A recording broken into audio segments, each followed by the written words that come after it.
Welcome to the RPG Talk Show. My name is Daniel Ivy, and this is John Welker, Vice President of RPG Research. We are a 501c3 nonprofit organization dedicated to the research and development of role playing games in all formats and genres for all players. and we utilize this research to achieve recreational, leisure, educational, and therapeutic goals. Today's main topic is leisure and entertainment. Mm-hmm. And after our traps and riddles, we'll be unboxing our monthly loot boxes and a BattleTech beginners box. I'm looking forward to that. I've seen a lot of BattleTech. I've never played it, so I'm curious for that. But first, into just chatting. Now, we wanted to talk about justice. Well, justice and this is a world building segment Yes, right here, and yeah. just talking, Yeah. So I'm not talking about real world justice. I'm talking about how it happens in your fantasy games. Mm-hmm. This is part and parcel with your settlement developments, Yes. because without settlements, there is no law and order. Yeah. So what we're looking at is how do you determine what laws, Mm-hmm. what type of justice system do you have? Are you talking a council? Are you talking a full court with barristers and solicitors? Mm-hmm. Are you talking mob rule? Yeah. So, when it comes to I know that this was brought up by us talking about my settlement system again. I don't want to make this seem, dismissive, but I really feel like that's not something that I can codify into rules. It's going to be, kind of like I'm not going to be able to codify what are you going to name your monsters. It's going to depend on the settlement, and the stats of the settlement isn't going to say, oh, this is a democracy as opposed to a monarchy or a totalitarian regime. Right. But you can codify who makes the rules and who judges the rules. See, I feel writing that down, just like, with characters, So one of the things in older, Mm-hmm. as in pre your writing, Yeah. one of the things that they address is Oh, by the way, wait. important NPCs. Mm-hmm. And important NPCs may be the judge. Yeah. Or city council members. Mm-hmm. Or things like that. Yeah. And just like how I'll use the 5th edition character sheets as an example here. There is a spot for bonds and ideals. It doesn't tell you what they have to be, though. No. Yeah. And in 2014 rules, there are definite suggestions. Yeah. Which I think is good. If you're making a 2024 character, I recommend you using the 2014 descriptions of bonds and stuff to inspire you. You don't have to take it word for word, Mm-hmm. but to give you the inspiration of what kind of set things you would do for each background, character, class, etc. Yeah. And I feel like, honestly, when it comes to the 2014, well, Dungeons and Dragons rules, kind of like the alignment system as well, where it's kind of been regulated to whatever you want. I feel like there isn't a lot of support for that, which is why. Yes. Yeah. Alignment went from a vague concept that actually had impact in rules to we're all just winging it here. Mm-hmm. If you say that killing goblin babies is lawful good, I mean, not me, but if you want to run lawful good as killing goblin babies because they're goblins, That's between you and your dungeon master. Yeah, and I'm not here to judge anyone's Playstyle? play style unless I'm directly involved with it. Right. If you're at my table, killing goblins' babies would not be seen as a good act. Yeah, well, I suspect that you don't have inherited morality in your world, which is effectively what we're talking about here when it comes Yeah. to goblin babies. Are they born evil or not? Can they change after they're born? This is something I believe as well, where it's like, just because, Nurture versus nature. right. For example, some creatures might have personality traits Mm-hmm. depending on their um, biology.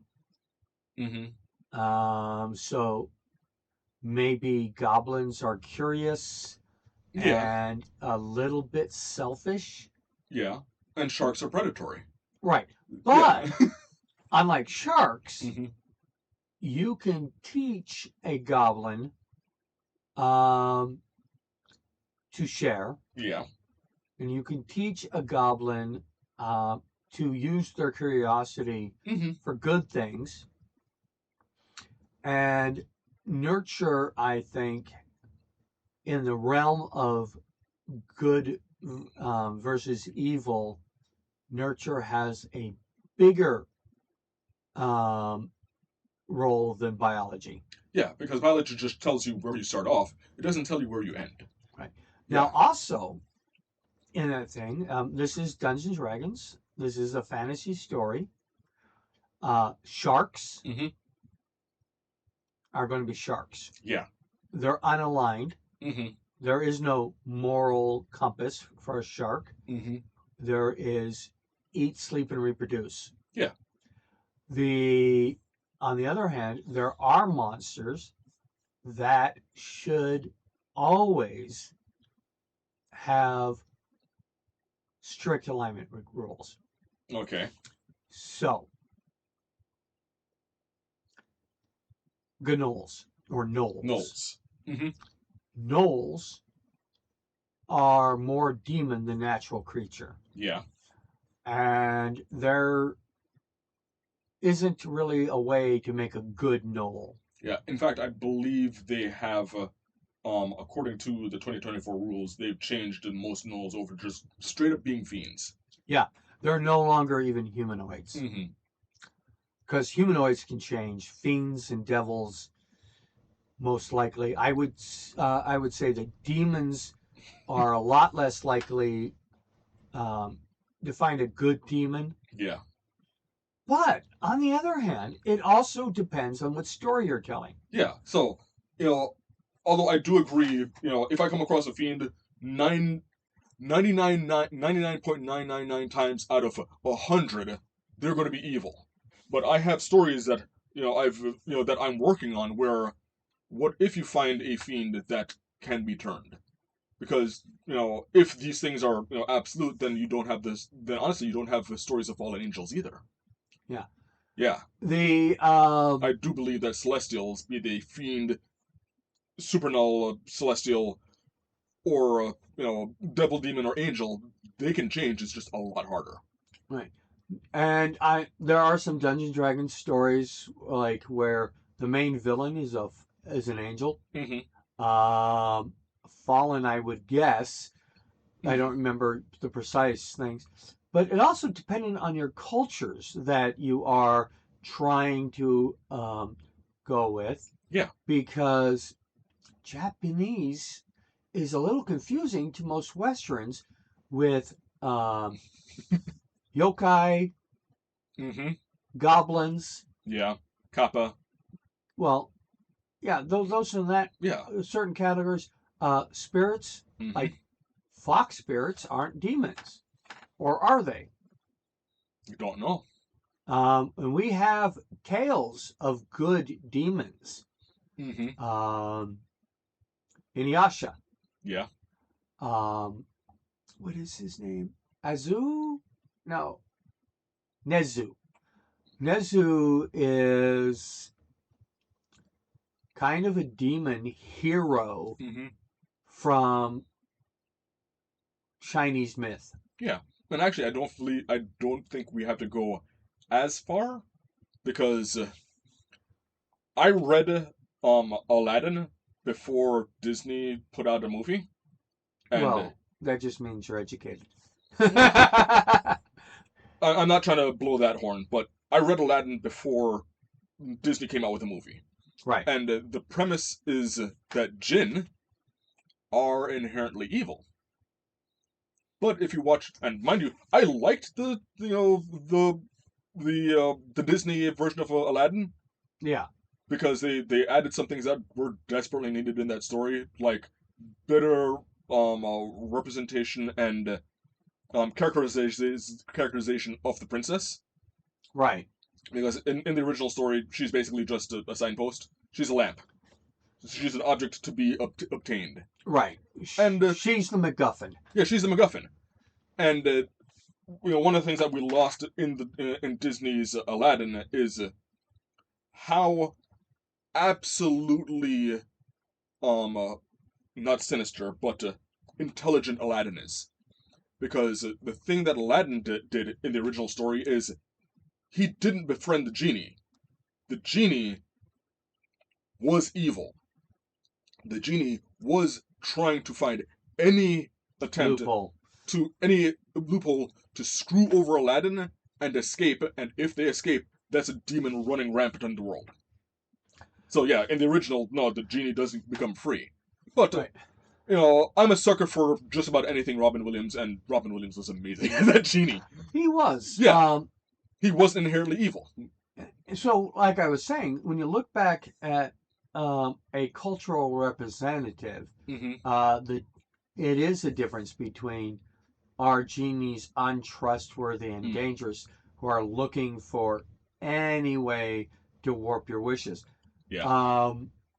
People are trying to back away from the Wish, the movie, The Wish, Okay. which is about a genie. Mm-hmm. And you have to be extremely careful about what you wish for Mm-hmm. because I want to be the top of this organization. And you'll find yourself standing on the top of the Eiffel Tower Mm-hmm. or Yeah. whatever. I've for me there's a current trend in my algorithm on TikTok where I have a slew of various creators that present like, oh, they're the genie, and it's either with one guy where anything that you wish for, he will make it worse. Yes. Or there's the genie and he's like, I'm going to warp things, and then he comes across someone who's like, yeah, I want to wish for example, I wish for every atom in the universe to have an additional electron. Well, that destroys the universe. Yes. Yeah. Where they start off with you've got three rules, a la Disney's Aladdin, and at the end of the skit, there's either a fourth or fifth rule that they've added, because no, they're not doing that. Well, there's also, we've gotten a little off topic about laws and stuff, but I think Yeah. cultural representation of these ideas, there's the monkey paw wishes, Mm-hmm. and this is the evil genie concept as well. I think the first time I seen a representation of a genie that was not going to twist your words, be careful what you wish for because you might get it. Yeah. I Dream of Jeannie. Yeah. I Dream of Jeannie had one feature: no limit on the number of wishes. Mm-hmm. Also, well, it wouldn't have worked if it, for a syndication. well, it also went into you couldn't do a long series if you only got 3 wishes. Yeah. Also, she actually had the Major's best interests at heart. Mm-hmm. She was in love with him. Yeah. And I'm not 100% sure he was in love with her. Well, speaking of culture, there are certain cultural aspects when it comes to TV and representations in TV. For example, that was back when they were trying to push the atomic age as well, and there were certain roles for men and roles for women, and uh, yeah, times have changed. Yeah. But getting back to justice, Mhm. one of the other things that I was mentioning is because we're dealing with a fantasy world, I feel like there's at least three tiers of justice. Right. Personal justice, where it's one on one, like, and a lot of times that turns into vengeance. Okay. Societal justice, where they have an institution, for example, courts, and arbiters and whatnot, that met out justice as Okay. a. I just want to pause you just Uh-huh. for a second because I think you skipped a middle ground from personal justice to institutional justice, Uh-huh. mob justice in the middle. Yeah, there's a. Actually, no. No, I will put mob justice in institutional justice. That is a breakdown of institutional justice. Then the mob shows up. Mob is an aspect, an arm of it, Well, or the lack thereof. no, I would have to disagree with Uh you huh. because mob justice tends to act in the absence of institutional justice, And not even it breaking down. mm-hmm. But if there isn't an institutional justice, then mob justice um, is the likely place to That's go why I'm putting it on the same par. as the same par, Yeah, not below it. yeah, Okay. not below it. And after that is because we have divine beings like gods and archdevils and archfey and whatnot. The justice that they met out on the world, Yeah. Divine justice. divine justice, let's call it that. Right. And in the institutional justice, there is far greater layers to go into. Mm-hmm. From the king is the judge, jury, and executioner. Mm-hmm. Well, usually not. They don't want to get their hands dirty, Yeah. literally. To full court systems with a lower court, a superior court, and the Supreme Court. Mm-hmm. So there's different levels within the institutional justice. Yeah. Some places the justice might be the church. Yeah. Yeah. And because it's being done by the people of the church, Mm-hmm. it's not exactly divine justice. Yeah. Maybe be divinely inspired, Mm-hmm. but it's not necessarily actual divine justice. I think actual divine justice is lightning strikes, Yeah. being smoked, Mm-hmm. those kind of things. Yeah, and actually, I find it funny because this came up from our conversation about it. I'm trying to create mechanics for settlements. There's another thing that I'm working on where it gets more into alignment and how to measure and track alignment and have that actually be a part of the game. Right. Now, I think we've talked about this before, Yeah. where alignment in a city, town, village, any settlement is a function of its government Mm-hmm. and not of its people. Yeah. There are countries in real life that I can name, but I'm not going to, Mm-hmm. that are definitely lawful, evil governments, and a couple even chaotic evil governments. Yeah. And their people are just fine. Yeah. Pull the person out, and they're not a representative of the culture that they come from. Well, I wouldn't even say the culture. Mm-hmm. I would say the government. Yeah. Because the cultures of most places have the welfare of its people in mind. Mm-hmm. But the governors, the people that actually control things, may be running a government that is contrary to its citizens. Yeah. Yeah. So this would, kind of a peek behind of what I was doing with the alignment thing is I would define, for example, are you a lawful character based off of your relationship to organizations? Well, and there's two ways to look at lawful. Is do you obey the law, Mm-hmm. or do you have a code of conduct Yeah. that you obey? Mm-hmm. Batman has been decided by some people to be lawful Yeah. because he has strict rules and conduct that he adheres to, Mm-hmm. and they are not necessarily the laws of the city, state, or country that he lives in. Yeah.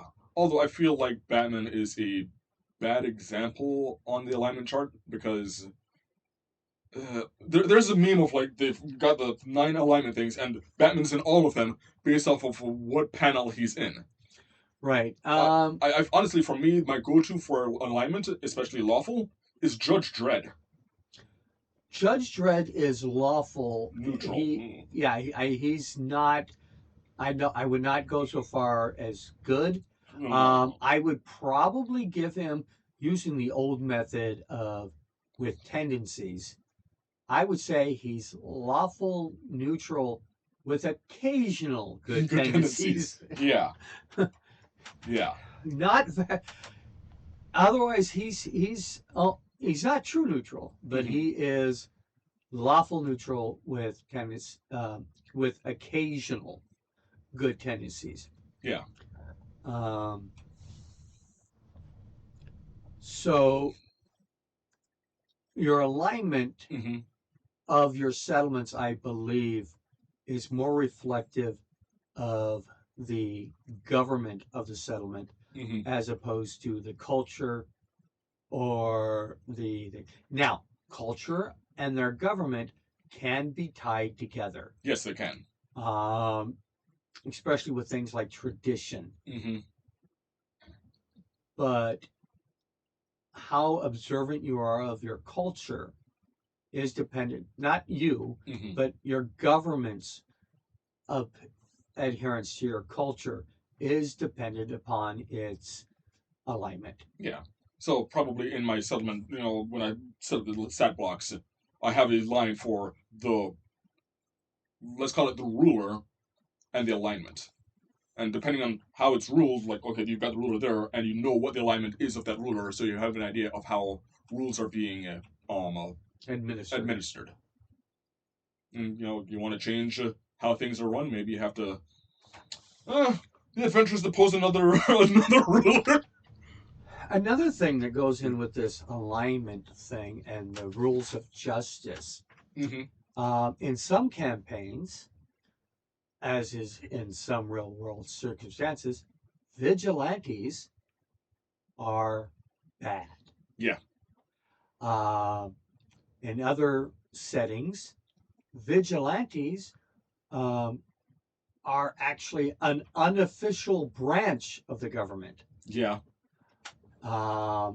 In other settings, vigilantes are the law. Yeah. Judge Dredd is not a vigilante. No, he's not.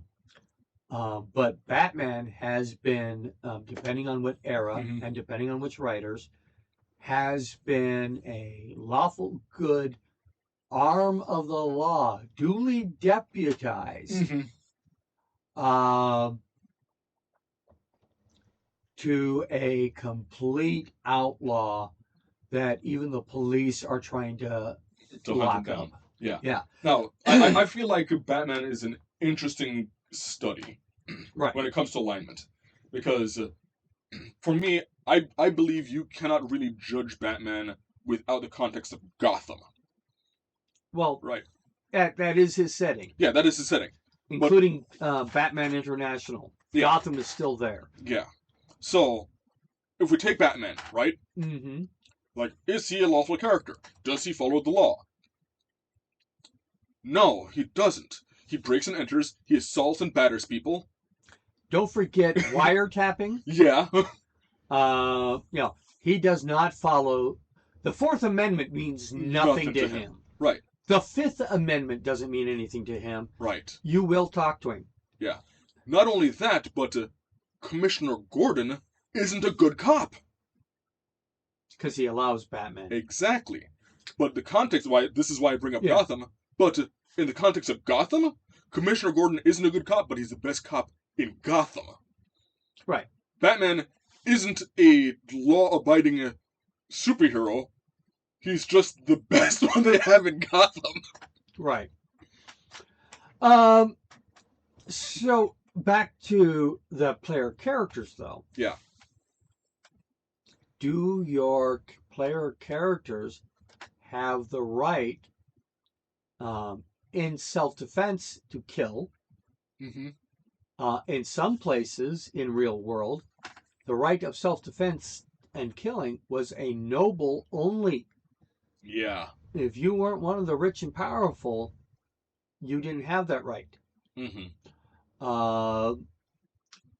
Are your player characters, in order to be allowed to operate in the city or country they're in, do they have to get a license? That's I feel a very important aspect to when you're doing world building Mm-hmm. to address. What is the relationship between adventurers and the world? Yeah. Do you have an adventures guild Mm-hmm. that people are responsible to? Is the Adventures Guild a merchant's guild or a governmental guild? Yeah. I've also seen some stories, and this is, some anime talking here, where the adventurers are more of a menace than anything. Oh, yeah. Yeah. There is... Maybe not just anime. Well, yeah, not just anime. Yeah. The boys, where the quote-unquote superheroes Mm-hmm. are not government entities, they're corporate. And Yeah. not only are they not... they are literally above the law. Mm-hmm. And they're not good people. No, they're not. They wear the title of hero only in the marketing sense. Yeah.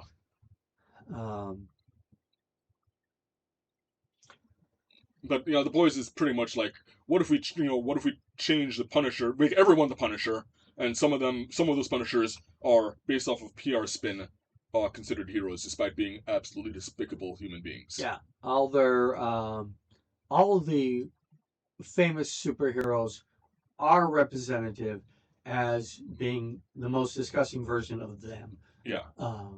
But I think the writer of the boys is I think it's Garth Ennis. But I think it's either Garth Ennis or Warren Ellis. I tend to get those two mixed up. But I've seen enough of their works where it's like, yeah, he's doing a deconstruction of superheroes again. Right. Yeah. The other interesting thing when you're looking at these guilds, Mm-hmm. you pay dues. You have to carry documents that say you're allowed to operate like this. Yeah. What are the rules of the guild as far as killing? In Waterdeep, Dungeons and Dragons Forgotten Realms, Yeah. the police say adventurers can go ahead and kill people, but keep it under the streets. Yeah. Kind of feel like, give me just a moment. I have to remove this pavement here. Yeah. Do not, or I need to go down the sewers or the underground place. We do not want to see your violence and stuff. I had a scenario where one of the players was working with the Zentari. Centauri or the Zentrum? The Zentrum. Okay. And I'm not sure if Centauri is not correct as well, but for the Zentrum. Mm-hmm. And I think the Centauri are the Zentrumen. It's like you are an American, not a Anyways, they had to do an assassination. Yes. Mm-hmm. And when they assassinated the guy, it happened outside of the confines of the person's house. Mm-hmm. They literally shoved him out of a window and rode him all the way down. Oh, jeez. And there were witnesses. Mm-hmm. And they had to go to court, Mm-hmm. and they had to be. They got lucky. Yeah. Their penalty was not the normal rules of Waterdeep, because there are laws for Waterdeep written. Yeah. And yes, it does. It is. There are two sets of laws, one for citizens and one for nobility. Uh-huh. Oh, so it's a caste system. Okay. Yeah, yeah. Um, they got banished. Mm. From Waterdeep? Yeah. Uh, so how how we treat the adventurers? Mm-hmm. Are they a duly licensed force that is governmentally monitored, or are they an actual menace to Yeah. society Yeah. in the eyes of society? Now, you could be a super good version of a adventurer, Mm-hmm. but that doesn't mean the society is going to look at you as being super good, Yeah. because this person's outside the law. Yeah. He wears a black outfit with bat wings. Yeah. Yeah. So, what else do you think of this idea of how justice is distributed and how it affects player characters? I feel like there's a lot of potential for, especially world building and how that world building affects and interacts with the players.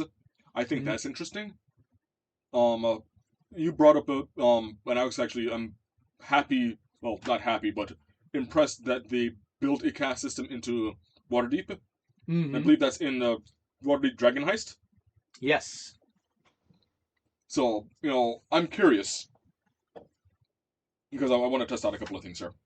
Um, for Waterdeep Dragon Heist, are they differentiating whether or not they have the noble background, or is it just nobles and no player is a noble? Um. No. As Or far as the interacting directly with the player characters, mm-hmm, the player characters, in order to get the noble bias, would have to be uh, at least recognized in story mm-hmm, as being a noble lineage, because you would probably recognize that some characters that are nobles mm-hmm, in their stories are more aligned to a criminal background yeah, or more aligned to a sage background. mm-hmm, I come from a noble family, but I don't necessarily have the noble background as my defining traits. yeah, My last paladin, he has definitely come from the noble background mm-hmm, because I want him to have more money. mm-hmm. Yeah, and I've had a couple of Plus, he's characters. the noble paladin. Yeah, I've had a couple of characters where they definitely come from nobility, and their backstory is hinged upon their relationship with nobility. But I was wondering, game wise, how do they track that? Are they tracking? Is there a background, or is there some other way? This is DM fiat. It's the Fiat. Right. Okay. So there isn't a hard written rule that if you're have a noble background that you are going to be calculated under the noble rules. But it is very well implied that if you have the noble background, you are a noble Mm-hmm. and therefore follow the noble rules. But if you have another background, Mm-hmm. such as acolyte, Mm-hmm. because a lot of nobles took these other courses. Yeah. So a noble background would be somebody who's um, more courtly intrigue and stuff. Yeah. Some nobles were scholars, some nobles were religious personnel. So I think it would definitely be, again, DM Fiat. Mm-hmm. Does your story, not the mechanical background you have, Yeah. does your story, is your story indicative of a noble background?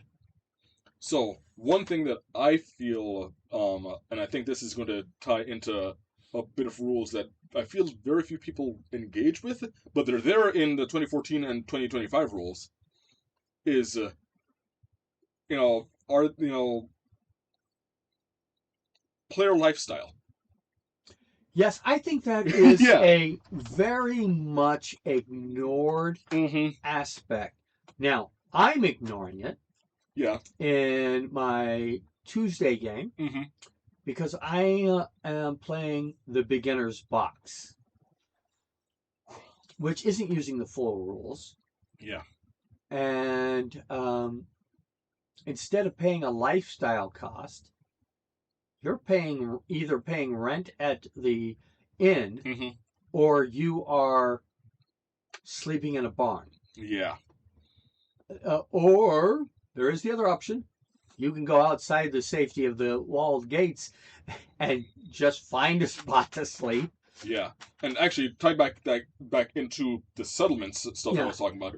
That's actually one thing that I am going to be incorporating because in engaging with settlements, well, how much does this tavern cost? It's going to be based off of the lifestyle of that settlement. Right. What was I just watching?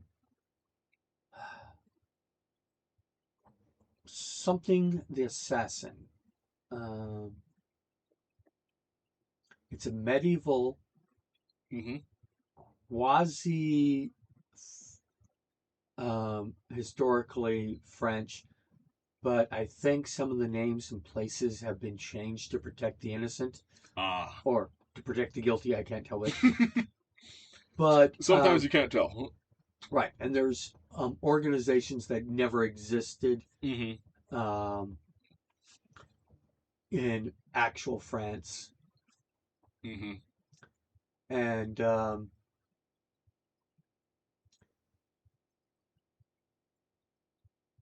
what was I saying?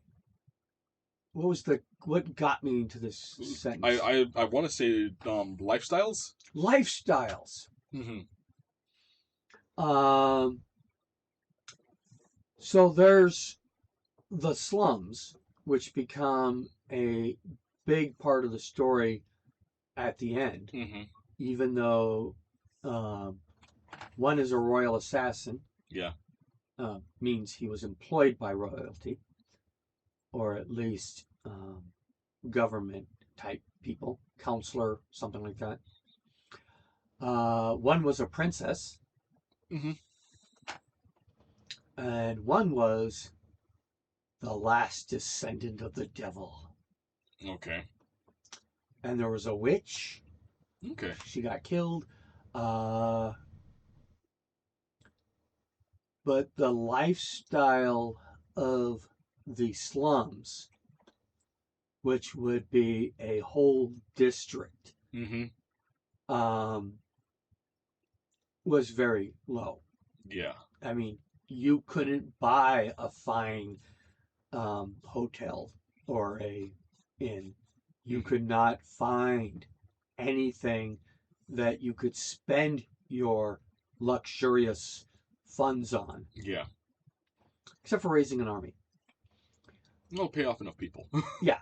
The other hand, the people who lived within the walls of the city Mm-hmm.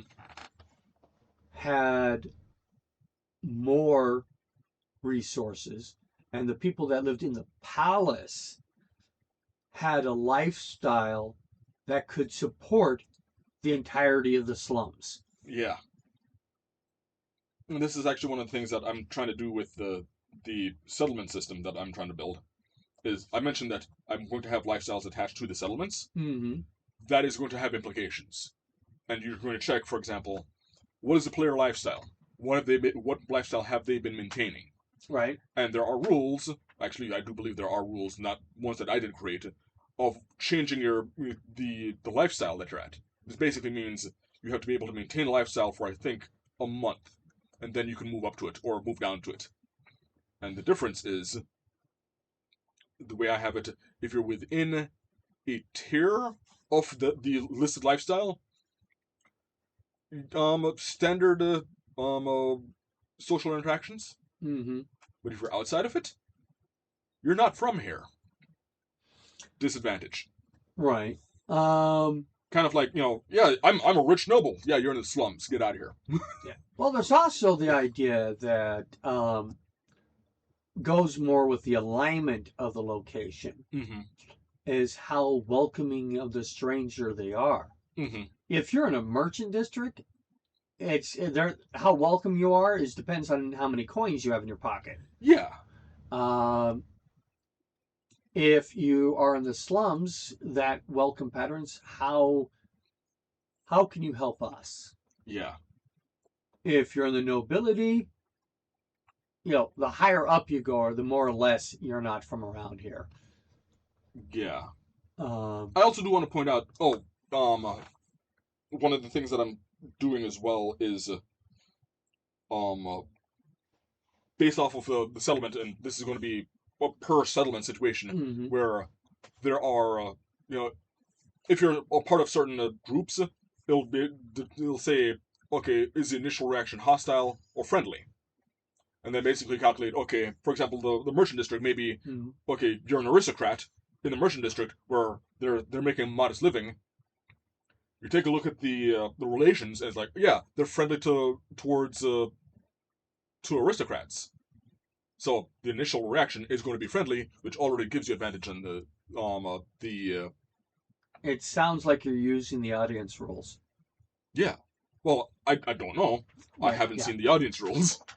Lord of the Rings? Yeah, I know where it is. I haven't checked it. Okay. Yeah. So, how much time do we have? 2 minutes left. Okay.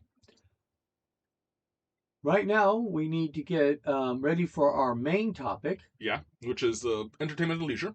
Entertainment and leisure. And so, after these messages it will be right back. Welcome back to the RPG Talk Show. We're going into our main topic, which is entertainment and leisure. Yes. And by entertainment and leisure, we are restricting this to role-playing games. Yes. Playing role-playing games for leisure and or entertainment. Mm-hmm. Now, we wanted to differentiate the difference between leisure and entertainment. Yes. Now, you sent me a link that talks about that difference, and I was reading it, and I have a slightly different take than that. And I'll go ahead and read this. Well, I think we can just read the bottom section. In short, okay. Leisure is about the freedom and personal choices in how you spend your non-work time, where entertainment is about amusement or diversion provided by the activity during that time. An RPG can serve both purposes, but the distinction depends on the player's mindset and goals. Entertainment is amusing somebody else. Yeah. So the different take I have is, for me, it depends on the context of which you are playing the game. Right. Okay, if you are rolling dice with your friends at home, that's leisure. Yes. Okay. If you are producing a show for the entertainment of others, then it's entertainment. Correct. The main difference in both those concepts is one of them has an audience. Yeah. I do believe the audience is the important part here. Yeah. When it comes to entertainment, the focus is on the enjoyment of the audience, whereas with leisure, the focus is the enjoyment of the players. Now, yes, someone can be doing role-playing games as a form of entertainment and still find it enjoyable. Sure, just like actors enjoy their job. Right. That doesn't mean that the focus has changed. It just so happens that there's the additional benefit of they enjoy what they're doing. Yeah. So examples of leisure are, of course, your home game. Yeah. Games that are maybe in the public, but aren't being primarily played for other people to look on. Right. I mean, if you're in the public, other people might look on. And if you have a problem with people looking on while you're playing in the public, maybe don't do it in public. Yeah. Stop being in public. Yeah. I've encountered those where there was a couple of the Vampire the Masquerade LARPs that I was a part of. Yeah, we played we played it out in public, Yeah. and that wasn't for entertainment. That was us just having fun out in public. Yeah. So your intent is for, and this was the purpose, and the distinction depends on the mindset and goals. Yeah. Or the intent of the players. It's like the difference between leisure and therapy. Yes. If the intent is or education and therapy. Well, no, anything, leisure and therapy, or even education and therapy, is the intent to meet a therapeutic goal. Correct. Yes. Just because there are therapeutic benefits to role-playing games, and I happen to be a therapist, yes, doesn't mean that you're playing at my table indicates that I'm your therapist. Right. So, what do you think are some of the concerns that a entertainment, somebody who's running a game, or even playing the game for entertainment purposes, needs to consider over the person who is doing leisure? Okay, so one of the big things that I have to think about is what is the context, and I'm going to focus this on just entertainment here. Okay. What is the context of the entertainment? Because for me, right off the top of my head, I can think of at least two different formats of running a role-playing game for entertainment. There is, for example, Critical Role. And yeah, they do very much enjoy their game, but if the intent is to entertain an audience, then every single person there, from the game master to all the players, they're trying to present an experience that is going to be fun for the audience to watch. Yes. The next one is from the standpoint of a professional game master. If I'm a professional game master, I'm providing entertainment for clients. Okay, that's a very good point. Yeah. There is your audience could be the paid players. Yes. Or your audience could be just people watching the game. And yes, those are two distinct points. Yes. You have different criteria. When you're getting paid, you have to up your presentation. Oh, yeah, absolutely. You have to up your quality. Yeah, you're on stage. Yeah. Also, you have to are more subject to time constraints. You have to start on time. You have to end on time. You have to take your prescribed breaks. Yeah. When you should do it. And you can be fired by your audience. Yes. It's worse when you are a professional dungeon master than an entertainer, because a broader audience you have, losing 4 viewers. That's losing 4 viewers. If that's all the people that you're working with, then you've just lost 100% of your audience. Right. So if I'm the dungeon master, professional dungeon master, and I lose 4 members of my audience, or up to 6 members of my audience, I'm unemployed again. Yeah. But if I'm doing it for a broadcast show and I lose 4 people, I still have a show. And there are probably other viewers. It really depends on the percentage, the ratio of those 4 people to the total audience of viewers. Right. If it's 1 million people, well, that's your standard turnover, depending on the loss and the increase. If you only had 7 people watching, and you lost 6, then then I don't think yeah. that we will ever get down to only 1 viewer. My wife will always be watching. So, hey, we have some advantages in what we're doing. We're not running games right now. No, we're not. For entertainment purposes. We plan on going back to. Now, we did a show called Heroes of the Mist. Heroes of the Mist. I was trying to say the name of the world. World of Beru. Beru, yeah. Yeah. My brain was just couldn't get past saying Bemis, which is the neighborhood I live in. And that's too much information, so forget it now. Anyways, the Worlds of Beru was set up to show a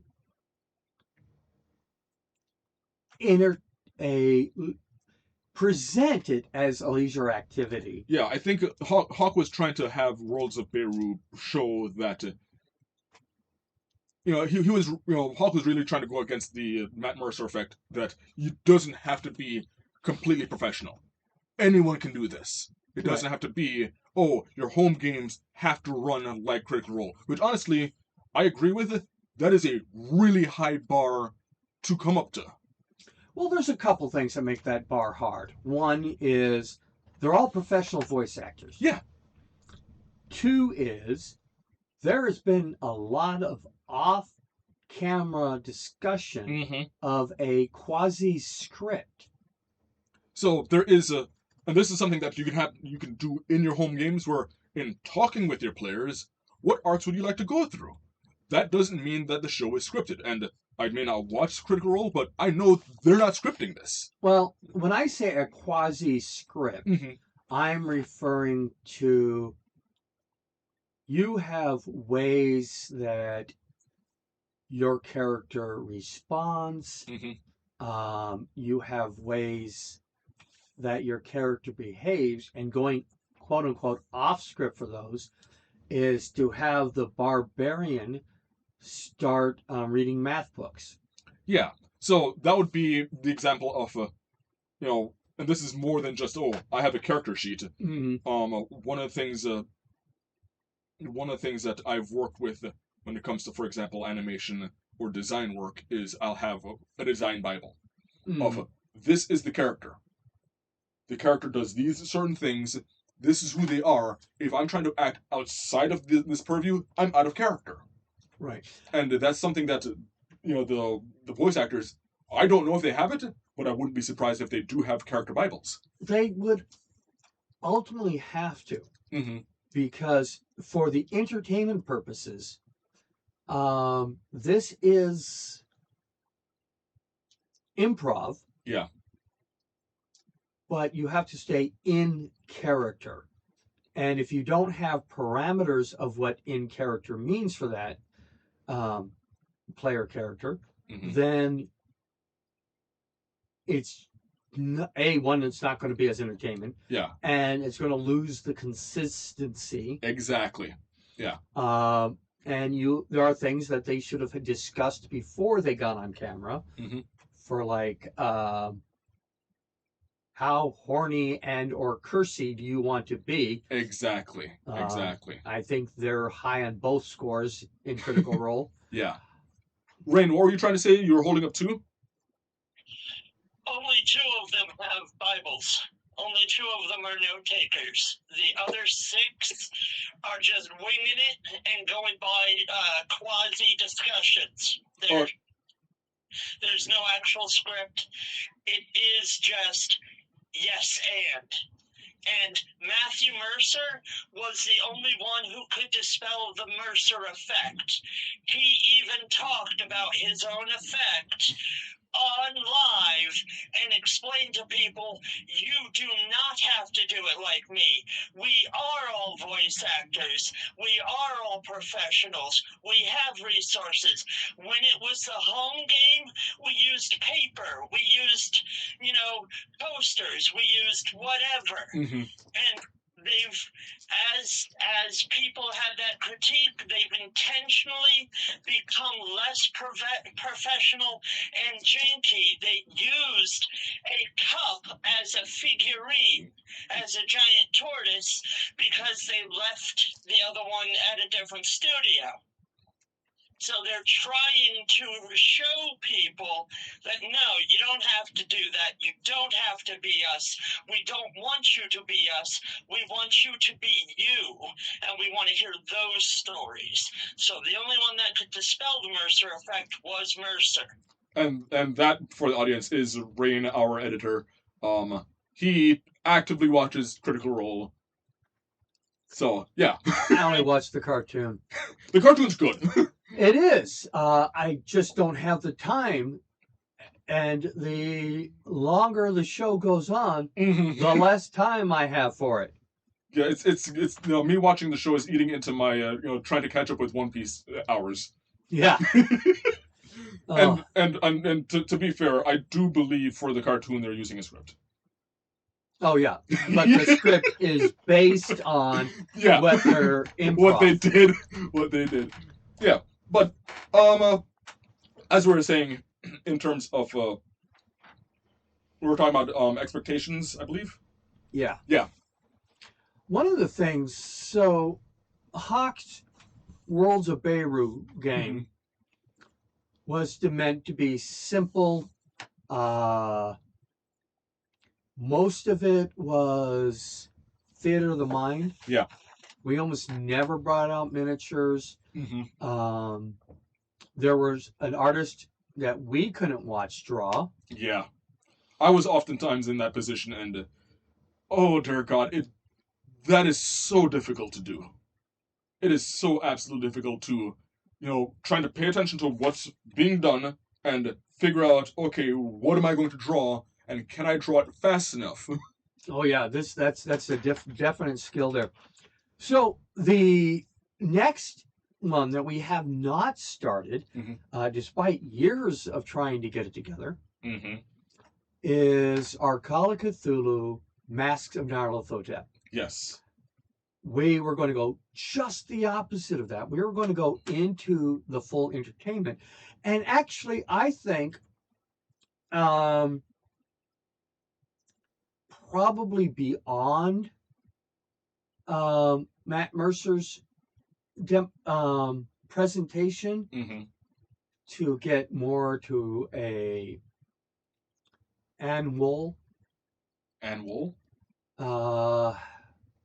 I do this every time I talk about her. She is the actress from Daredevil, plays the love interest of the Daredevil, Matthew Murdock. Deborah Ann Wool. Deborah Ann Wool. Okay. Ann Wool is her last name, or middle last name. I don't know which. But anyways, she is, when she does these games for people to watch, she's prop heavy. Okay. Yeah. Yeah. And I've been I know that your intention, and I do want to be a part of this. I've been trying to collect props so that I can help, and I have some ideas. Like I know that in the planning phase we were talking about, I am kind of like this narrator where I'm presenting these stories, and I'm going to be a character. And it'd be pre-recorded, and the players would be engaging with that, and there'd be an overarching story of what's happening with my character. Okay, well, actually, they're not going to do a pre-recorded version of you, except in the parts where they're listening to a recording of you. Okay.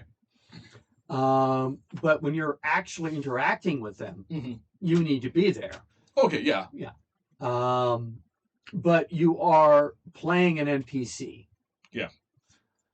One of the big differences, the things we were going to do was we were going to try to blow the doors off production value.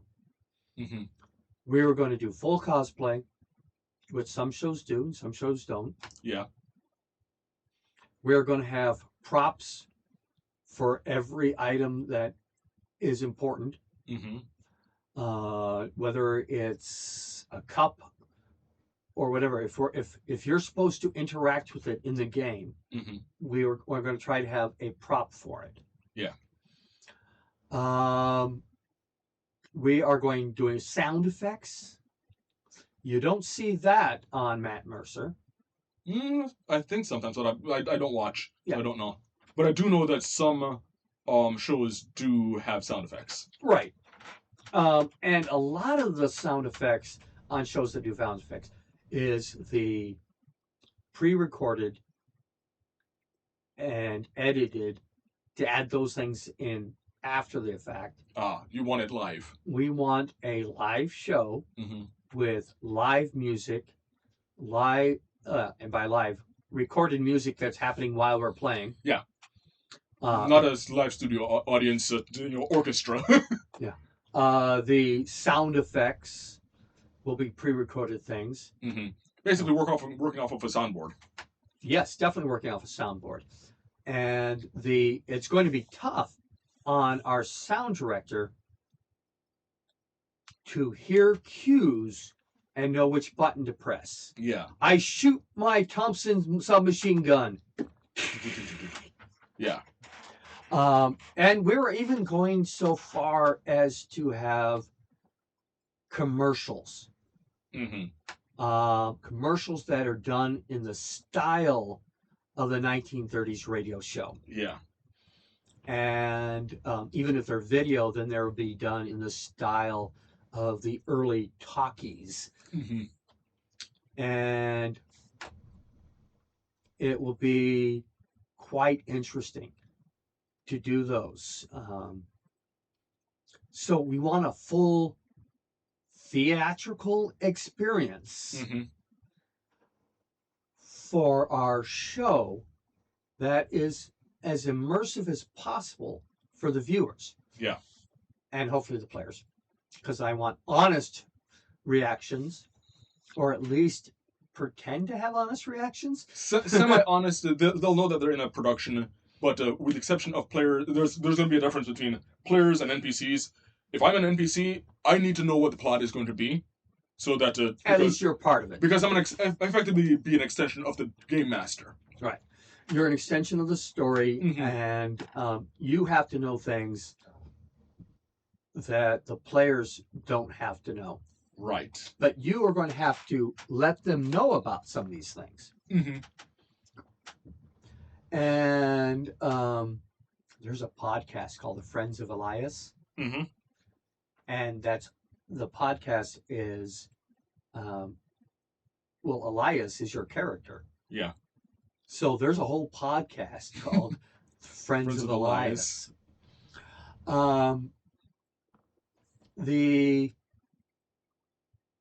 That's one thing in production value.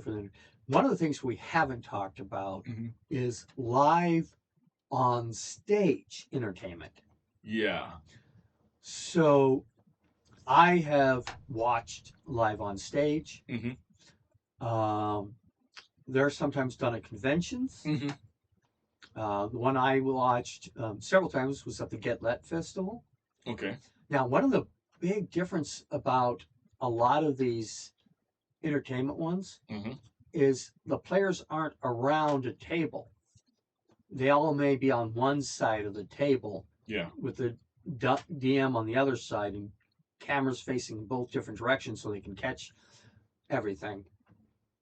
And when they're done on stage, Mm-hmm. everybody, the DM and the players, are all facing the audience. Yeah. So there are logistics differences between entertainment and leisure. Yeah. The fact that you're considering about production value. Mm-hmm. When before I became an actual professional game master, Mm-hmm.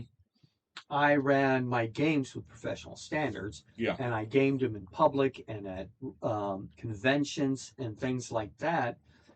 And my wife was the enforcer of my production value. I've heard. Yeah. If I ever tried to go on the cheap or replace my 3D painted minis with cardboard pawns. Yeah. Like, no, you set a standard. You have to keep it. Mm-hmm. You need the nice, colorful maps.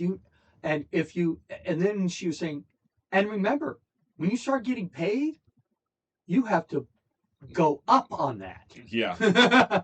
And this is one of the, we've talked a lot about entertainment. I do want to swing this back over to leisure because we're talking about entertainment and leisure. One of the things that I've found, or at least we've found in RPG research, is that some of those, I want to say, additional production value things that you'd think are great for entertainment side may actually be a hindrance on the leisure side. Especially things like electronics. Exactly. Also, I have had players who prefer theater of the mind because the more details your map shows, the more detailed the miniatures and all the other things, more details you provide for them is the less details that their imagination can summon up. Edgar Allan Poe had details, but he had lesser details. Not Edgar Allan Poe, the other guy.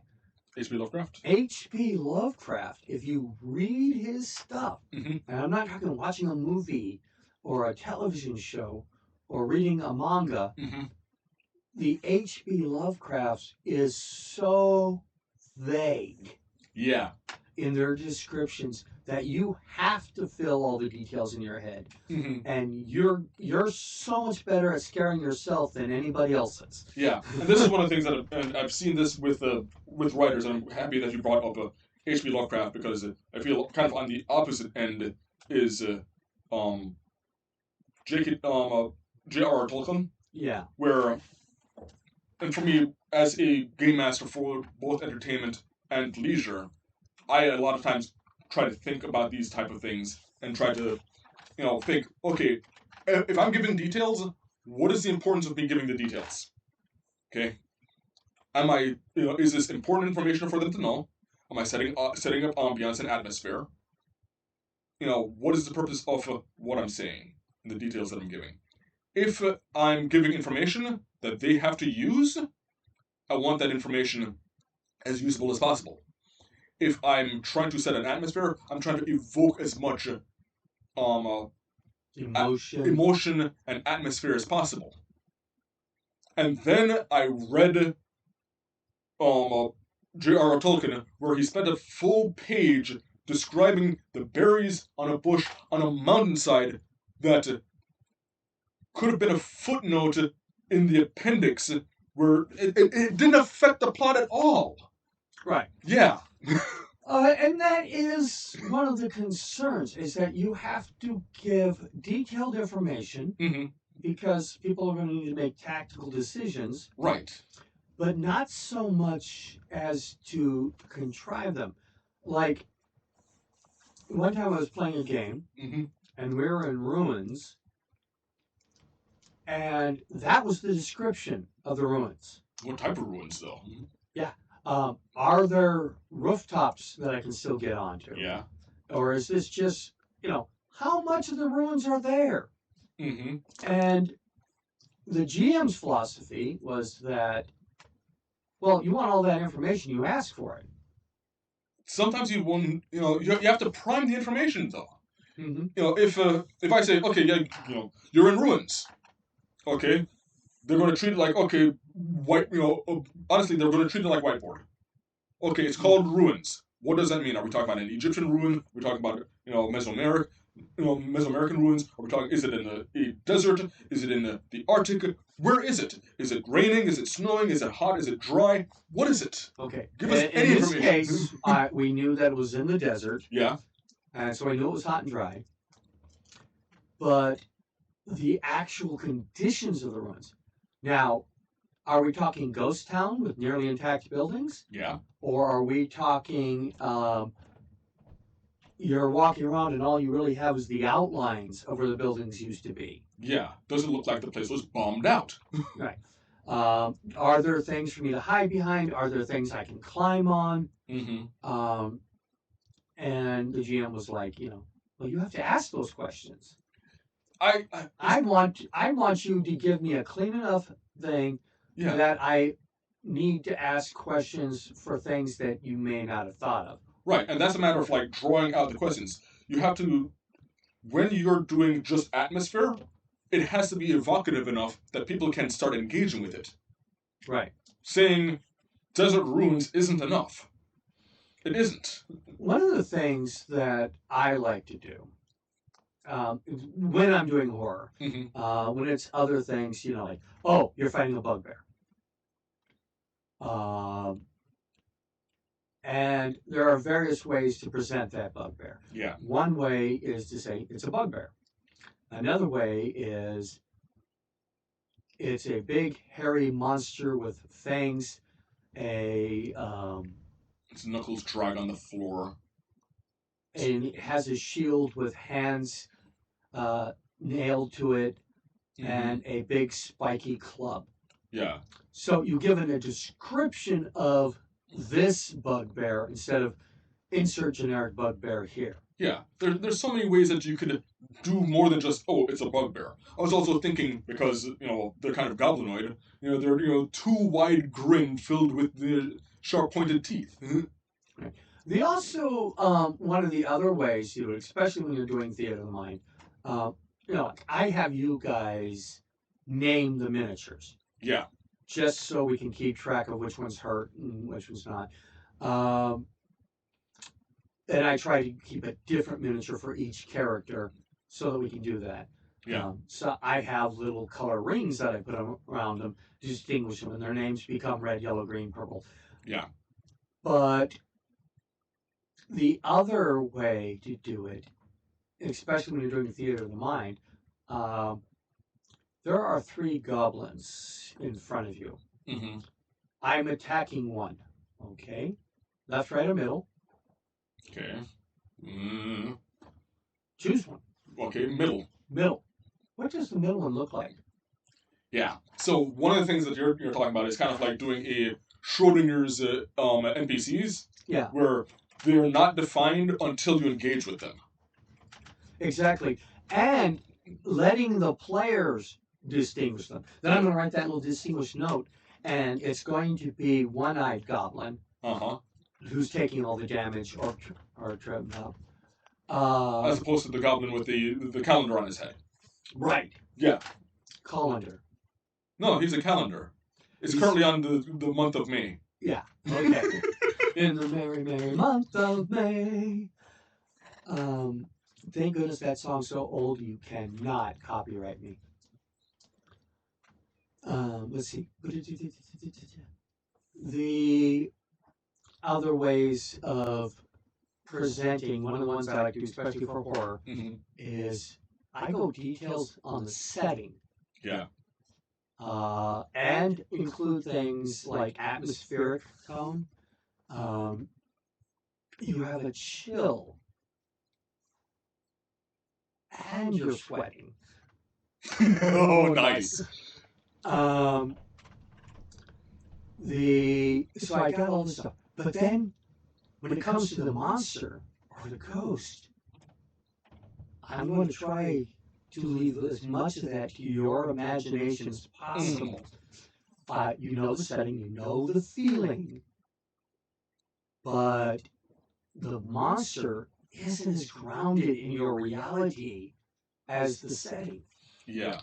And I tell you that you have a medium-sized creature with long ears and a blackish blue skin, reaching out of a space on the bookshelf where 2 books are leaning against each other. Ooh.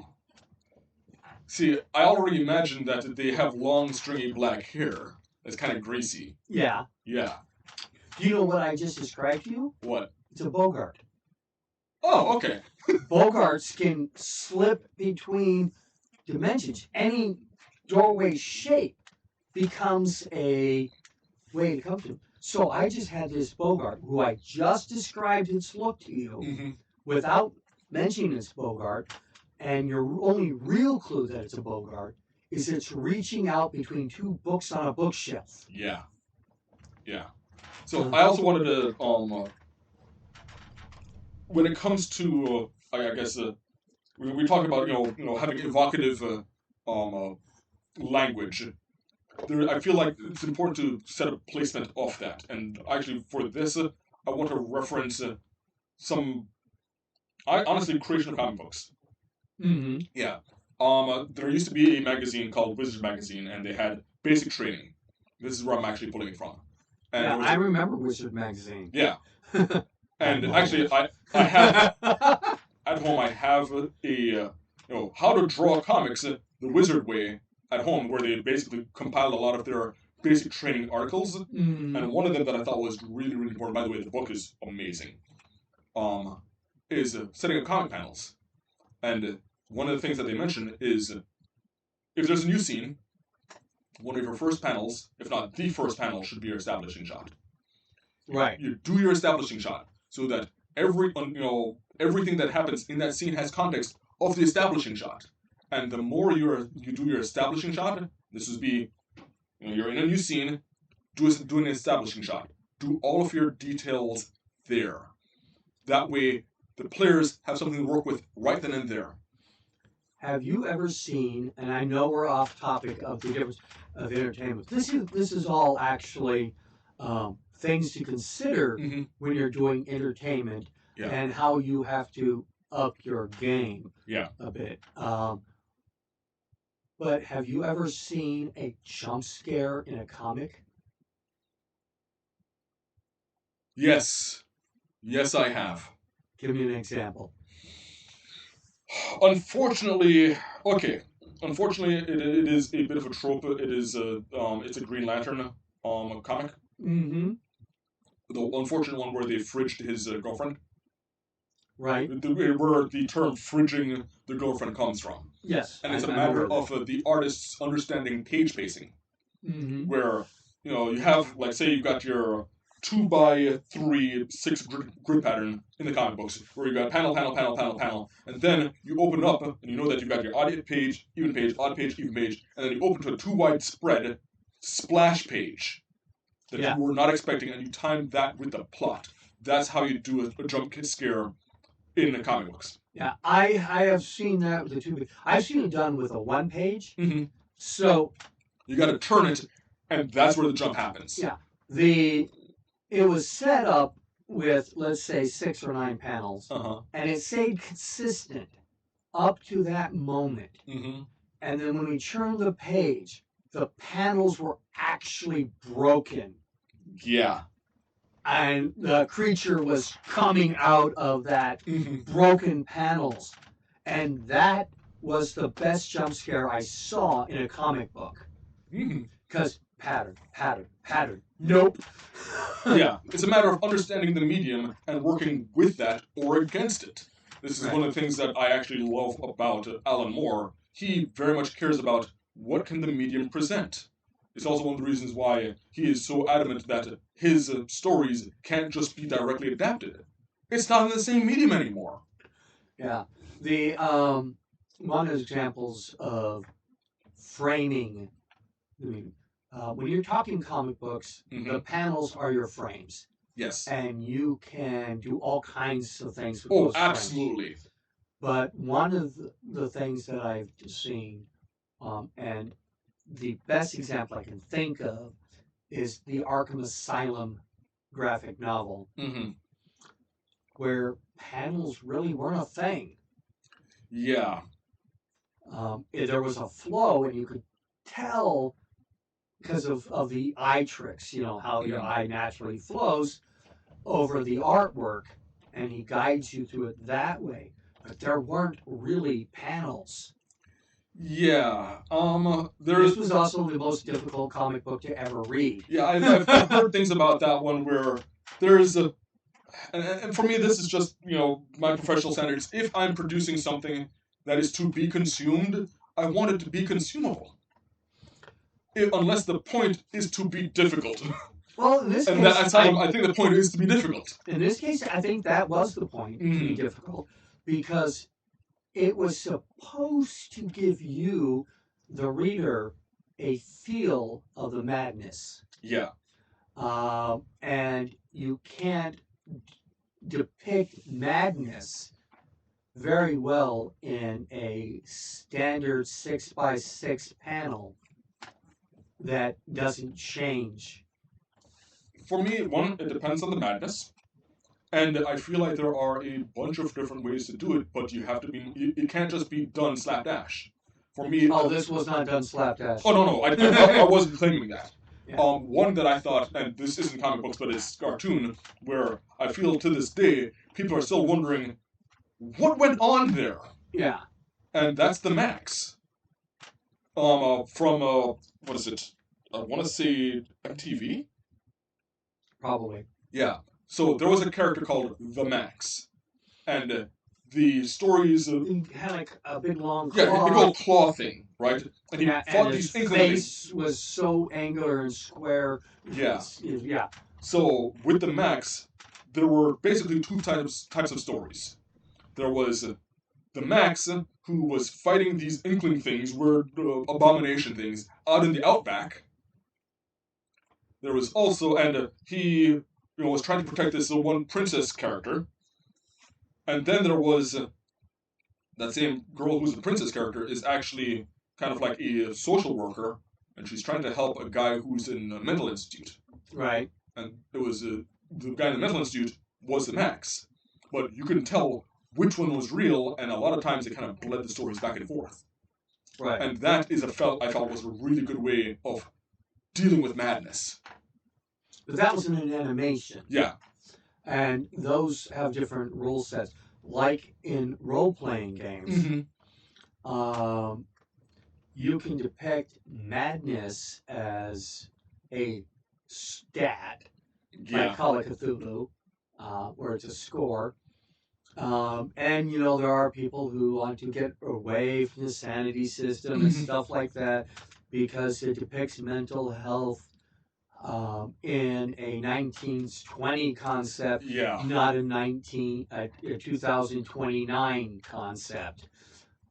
They don't want just modern psychology, but they want the future where it's all rainbows or whatever. Yeah. For me, I feel like, and then, it's kind of staying with the whole madness and role-playing games, and this is specific to Dungeons and Dragons. There's a particular monster where I feel can't be done justice unless you really go into the narrative of kind of like mass hysteria. Mass hysteria. That's the false Hydra. Yes. Well, and there's several monsters. Again, this is, and you're going to be doing this when you're doing an entertainment session. Yeah. Is you've got to figure out, one, is madness a part of this game? Yeah. Is mental health a part of this game? Mm-hmm. I have put in mental health characters as NPCs, or just gave an established NPC a personality. Shocked a bunch of kids when they met up with a necromancer whose big thing was he was socially awkward. Yeah, I can deal with my undead, but people? I'm just thinking of a shut-in, like, there's a swarm of zombies. No, it's not a swarm, it's just like this one zombie. All it does is go to the store and get ramen. Right. The zombie's not eating ramen. No, yeah, there's a necromancer. He's a shut-in. He's sending the zombie to go do errand runs. Yeah. But so you have to establish, are you going to do it mechanically? Are you going to ignore it? Are you going to use it as part of your story? Yeah. There is a story that I know I can never publish because the only people that can publish it are the people living it, not the people living with it. Okay. So the main character in the novel I was going to write was a autistic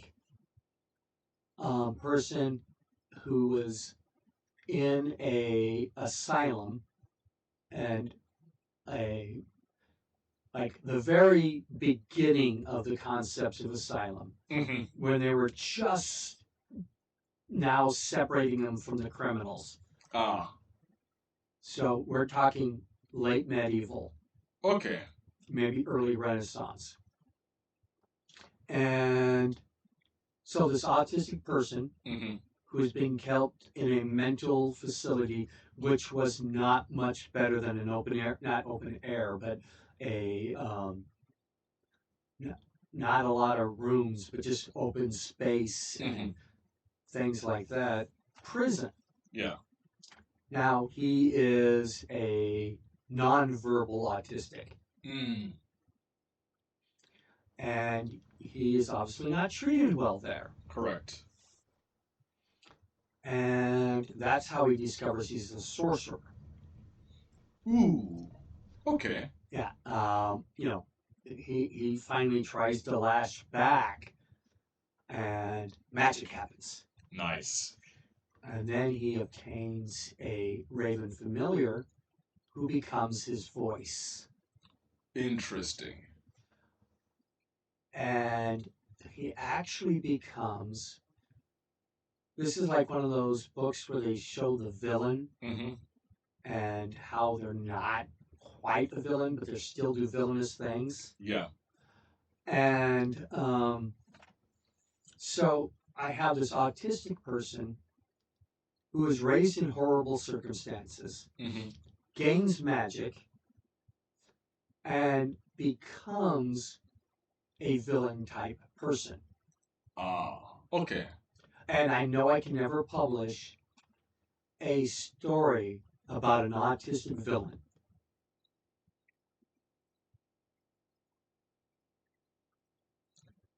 I agree. Although I could argue that there are some villains where, like, if that character isn't on the spectrum, I don't know if I don't know what they're doing. Right. Yeah.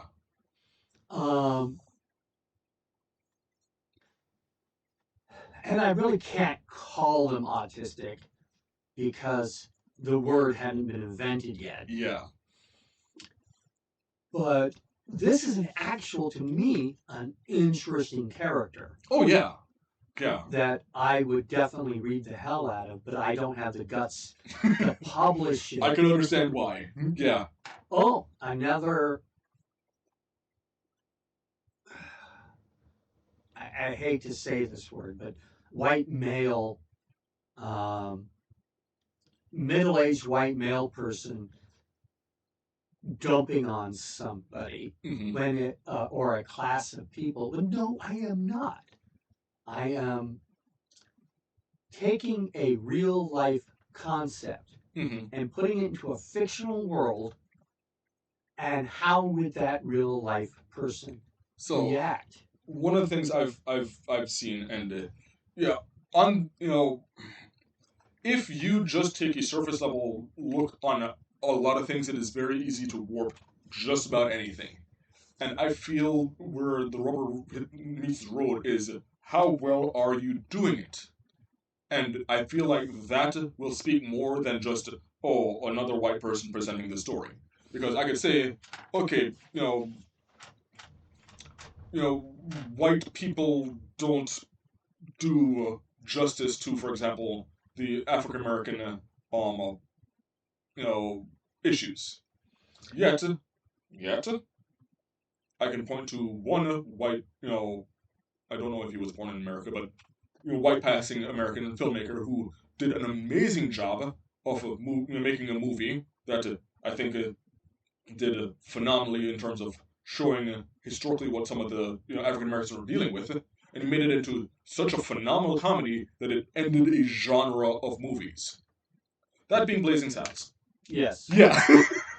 But also, there are hurdles that I would have to overcome. Yeah. That can't be overcome because of the perceptions. So, if I'm only allowed to write towards my culture, well, I'm Cuban. So I know that you're, heritage-wise, you're Cuban. Right. But to some people, yeah, my heritage makes me more of an expert than somebody who's actually lived in Cuba. Yeah, and that's what I was getting at. Have you ever spent any time in Cuba? I was never even raised with Cuban culture Yeah. or foods. Hmm. Yes, I was introduced later in my life when I personally went out of my way to know more about the Cuban culture Hmm. that my heritage came from. Yeah. So, but people think that I am better for writing about Cuban stories than somebody who has lived in Miami and is Hmm. not Cuban. Oh, I would argue because I've lived around Miami. I would say that there's a lot of Miamians that can't write about the Cuban experience either because all they know is Miami. All they know is that view of Cuba. Right. Um, there were arguments about who can write Japanese stories, Okay. um, or Aztec stories. Hmm. Well, you find me an actual Aztec that lived in that time frame, Hmm. then we can argue about who's allowed to write it. Yeah. So the whole allowing to write, I think anyone can. It's just how is it going to be accepted? Right. Yeah. I will not be accepted, despite the fact that I live with autistic people, I work with autistic people. I can't write about the autistic experience because I'm not autistic. Hmm. The idea that any Asian is a better writer for Asian studies than somebody who actually studied Asia, the culture. Who's a better writer? Or who's a better person to choose? Hmm. Your average Japanese businessman to write about samurais in um, Okinawa is what I was trying to say, Yeah. samurais in Okinawa, or somebody who spent their life studying the samurai culture, studying the history, Hmm. and things. You're not going to find a samurai nowadays to write your book. No. And just because your genetics are acceptable for writing that book, I am not, in my opinion, acceptable to write about the Cuban history. I'm barely acceptable to write about Norwegian because I was raised with a lot of Norwegian foods and traditions and things like that. Hmm. Um, while my Cuban is approximately 1/4, Yeah. and my Norwegian is approximately 1/4.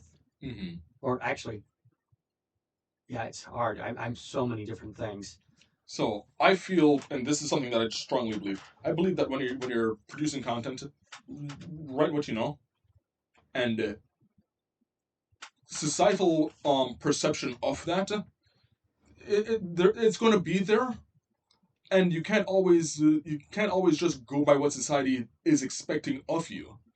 Well, one of the things is that I have noticed and um, dealt with from the creative side point of view Hmm.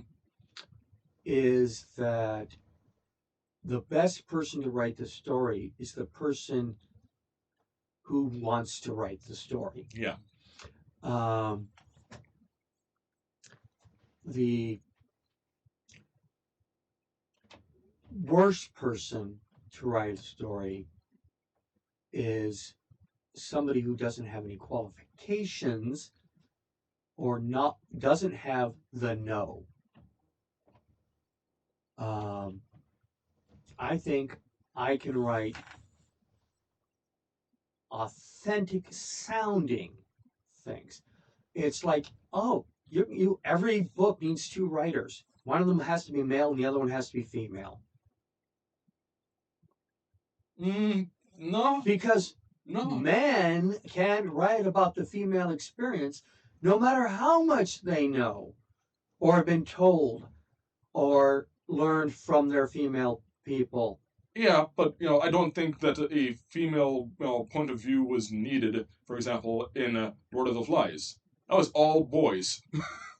Well, I'm only Yeah. talking about if your story has both males and females. Yeah, The female has to write all the female parts, and the male has to write all the male parts. it And depends. you need another. If there's a Native American character in there, you have to go get permission from the Native American to write that. I feel like that level of scrutiny is to a degree absurd. And it is a modern phenomenon. Yeah, it is, but you can't let that be the deciding factor as to whether or not you're going to attempt something. Well, when you, I'm risk averse, I guess. That I will agree with. And yeah, if I wanted to gamble, I would live in Vegas. Mm-hmm. The other part is I also know there is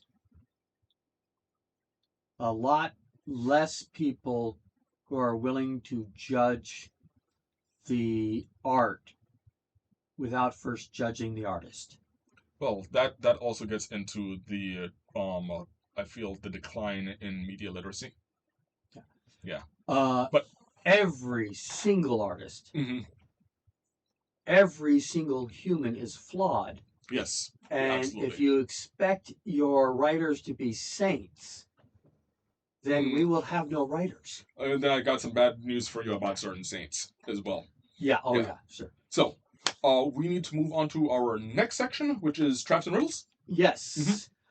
Traps and Riddles, which will be, again, from the Challenge of Champions. Yeah. This one will be done almost entirely theater of the mind. I obviously have an illustration for you to use, but so you can see the picture. But I think you can solve it without doing miniatures on a 3D map. Okay, so I've got my dice ready, and after these messages, we'll be right back. Have for me today. Well, first of all, Challenge of Champions. We are doing the Challenge of Champions from Dragon Magazine. Challenge Champions 4 is by Jonathan M. Richards, artwork by Kyle Hunter, cartography by Kyle Hunter. This is from Dungeon Magazine, March/April 2002, issue number 91, volume 16, number 1. This will be Challenge of Champions Scenario 9. Each Challenge of Champions is in a series of 10 scenarios designed to test the leadership, adaptability, cohesion of the adventuring group. The scenarios are equally challenging for everyone, regardless of level. The rules are as follow. Team members must wear only regular clothing. Any weapon, armor, gear, or magic items needed for the scenario will be provided. Spellcasters can have no spells memorized or prepared. All spells used in the contest are cast through rings of spell storing, and this allows all spells to be cast at the same level and negate any advantage higher level casters have over lower level ones. Familiars or magical companions are not allowed in the contest. New rule: a hint can be given for half points. The team has 15 minutes to accomplish each scenario. Any game rulings needed will use the core 2024 Dungeons and Dragons rule set. Yeah. I believe you have my character sheets over there. Oh, really? Yes. You don't have them memorized yet? No, I do not. Thank you. So I have 4 characters here. We've got Michael Wild Dog Sirleon. He is a champion fighter. All characters, by the way, are level 4 for the purposes of rules. We have Joannie the Firehearted Nyzanthar. She is an evoker wizard. We have Geraldine Golden Dawn, a life cleric of Procan, which is the Greyhawk god of weather, sea, and navigation. And last but not least, we have Scotty Quickflash, a thief in the local guild. Excellent. Now, So you are met by Lyric, the guild cleric in charge of the 9th scenario. He leads you to one side of the large pit, 20 feet deep, 20 foot wide, and 20 feet long. There are 3 vicious direwolves in the bottom of the pit, puppies. gnawing on some humanoid bones. Your task this time is simple, says Lydric. You need only to cross the pit without being savaged by the dire wolves. Anyone attacked by them will immediately be declared dead. To aid you in this, accomplishing your goal, here are some starting equipment. 1 12-foot length of rope. Okay. 1 immovable rod. And a ring of spell storing holding an invisibility to animals spell. Please note that there are 2 other items of possible usefulness, another immovable rod and another 12-foot stretch of rope. Unfortunately, you will find the second rod down with the wolves and the second rope on the far end side of the pit. Please note the smoothness of the walls. Climbing them will simply not be possible. Good luck to you all! Okay, so 20 feet cube, and in there are 3 hostile puppies. Yep. Yes. In the direct center of the hostile puppies is the other movable rod, and on the far wall of the pit is the rope. Yeah, and I've got a ring of invisibility to animals. Yes. Okay.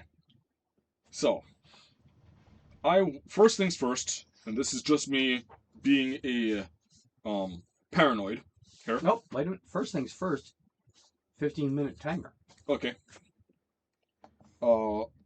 Joannie the Firehearted wants to make an Arcana check to see, or if an Arcana check is the appropriate skill here, if invisibility to animals includes scent.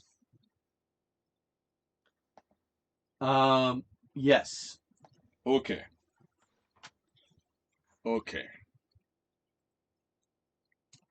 So, that additional rod sure would be useful. Okay. And I've got 1 12-foot rope. Okay. 1 immovable rod. Okay. So, this is what we're going to do. Okay. We are going to have Scotty Quickflash put on the ring of invisibility to animals. Okay. Okay. And activate it. Okay. We're going to tie the 12-foot rope to the first immovable rod. Okay. And hang it down the side. And only Scotty Quickflash is going to go down that rope. Okay. Okay. So, give me an athletics check to climb the rope down. Okay. Athletics is a +3. Okay. 9. You barely make it down safely. Okay. So first you had to lower yourself to the movable rod and then go over the side and climb down. Yeah. Okay, now that you're down there, I'm assuming you're going to go get equipment. Yeah, the other one is the immovable rod. Right, so stealth. And that's why he went. Okay, straight stealth skill? Yeah, just whatever the stealth is. Well, you're invisible. Yes. To animals, so you have advantage.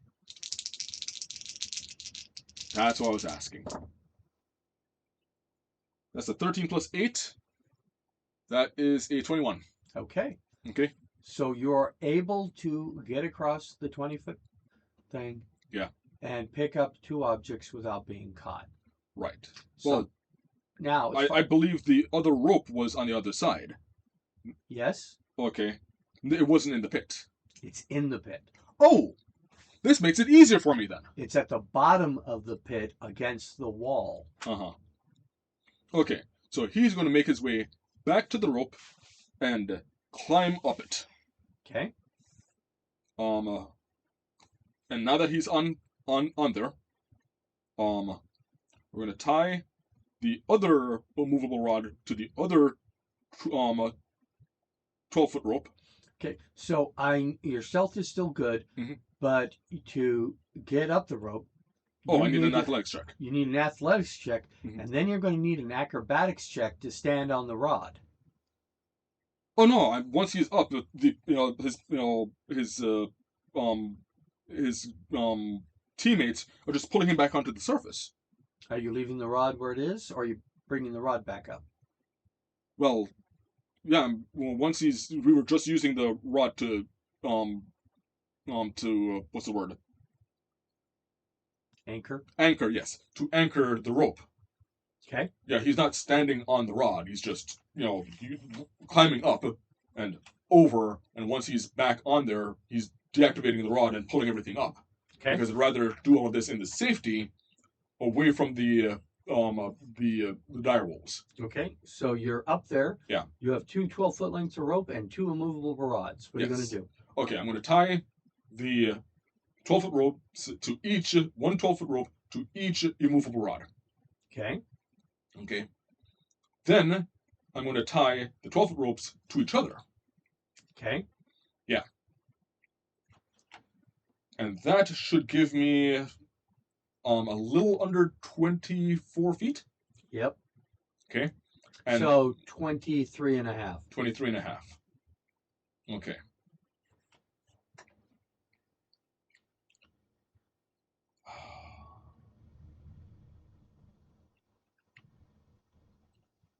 Next is Scotty still has the ring on. We're going to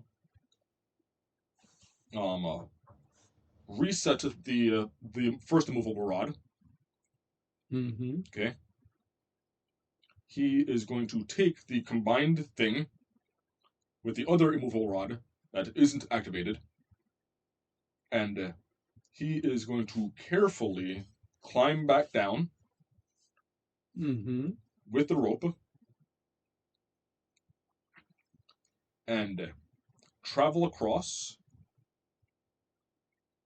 to the edge, and then with the immovable rod, jump click, jump click, jump click, jump click to get up. Okay. So you're trying to do the salmon ladder. Yeah. In the air. Yes. With the movable log. Okay, so I need an athletics check to do that. That's obviously an athletics check.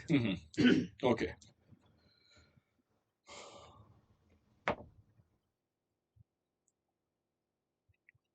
Eight. All right. Roll a die 20. 3. Okay. Well, you failed on the third attempt. Okay. So that's 1. Okay, well, first one says your first one was 8 feet. The second one would have been 3 more feet, because that's pretty much as high as you can do a salmon ladder with. And your third one would be 3 more feet. So how many feet in the air are we? 3, 6, 9 plus 8, 17 feet. Okay, roll 2 6-sided dice. Okay. That's a 3 and a 2, 5 points of damage. Okay. Yes. Now that you've fallen, taken 5 points of damage, roll me a stealth.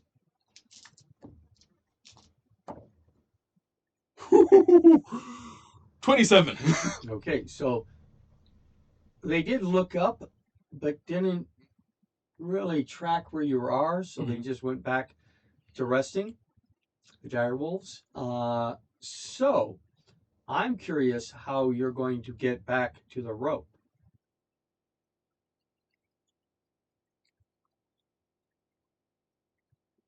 Okay. That's now 17 feet in the air. He is going to attempt a wall run. Run, and try to grab. Give me a acrobatics. He is better with that.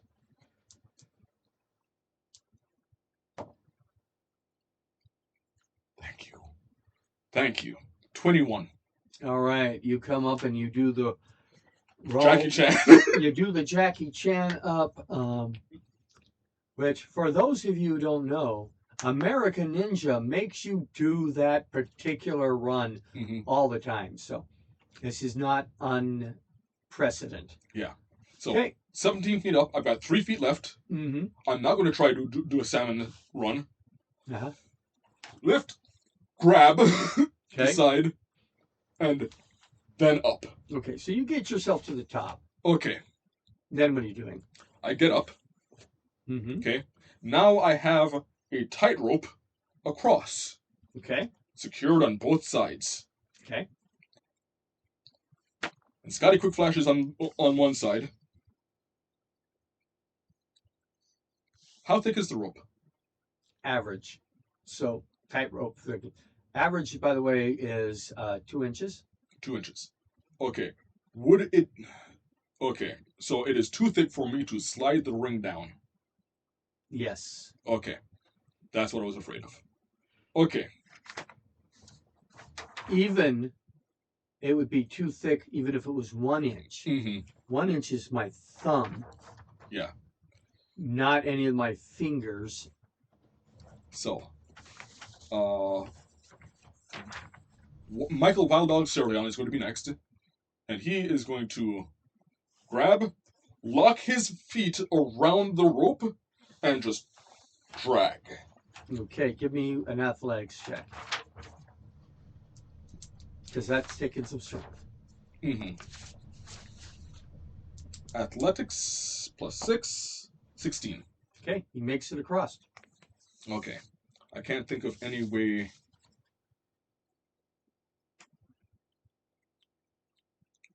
If he were to do that because he's better at it, and just had, for example, Joannie the Firehearted just lock her legs and hold on to him and he drags, would that be assistance or that would be would that be harder?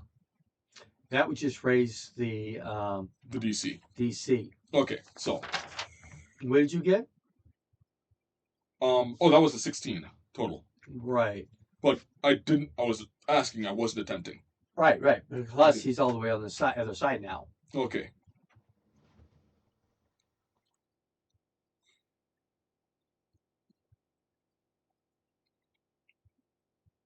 I just had a thought. Okay. He's going to get over. He's fine. He's safe. He's going to tell Scotty, take off the ring and throw it over.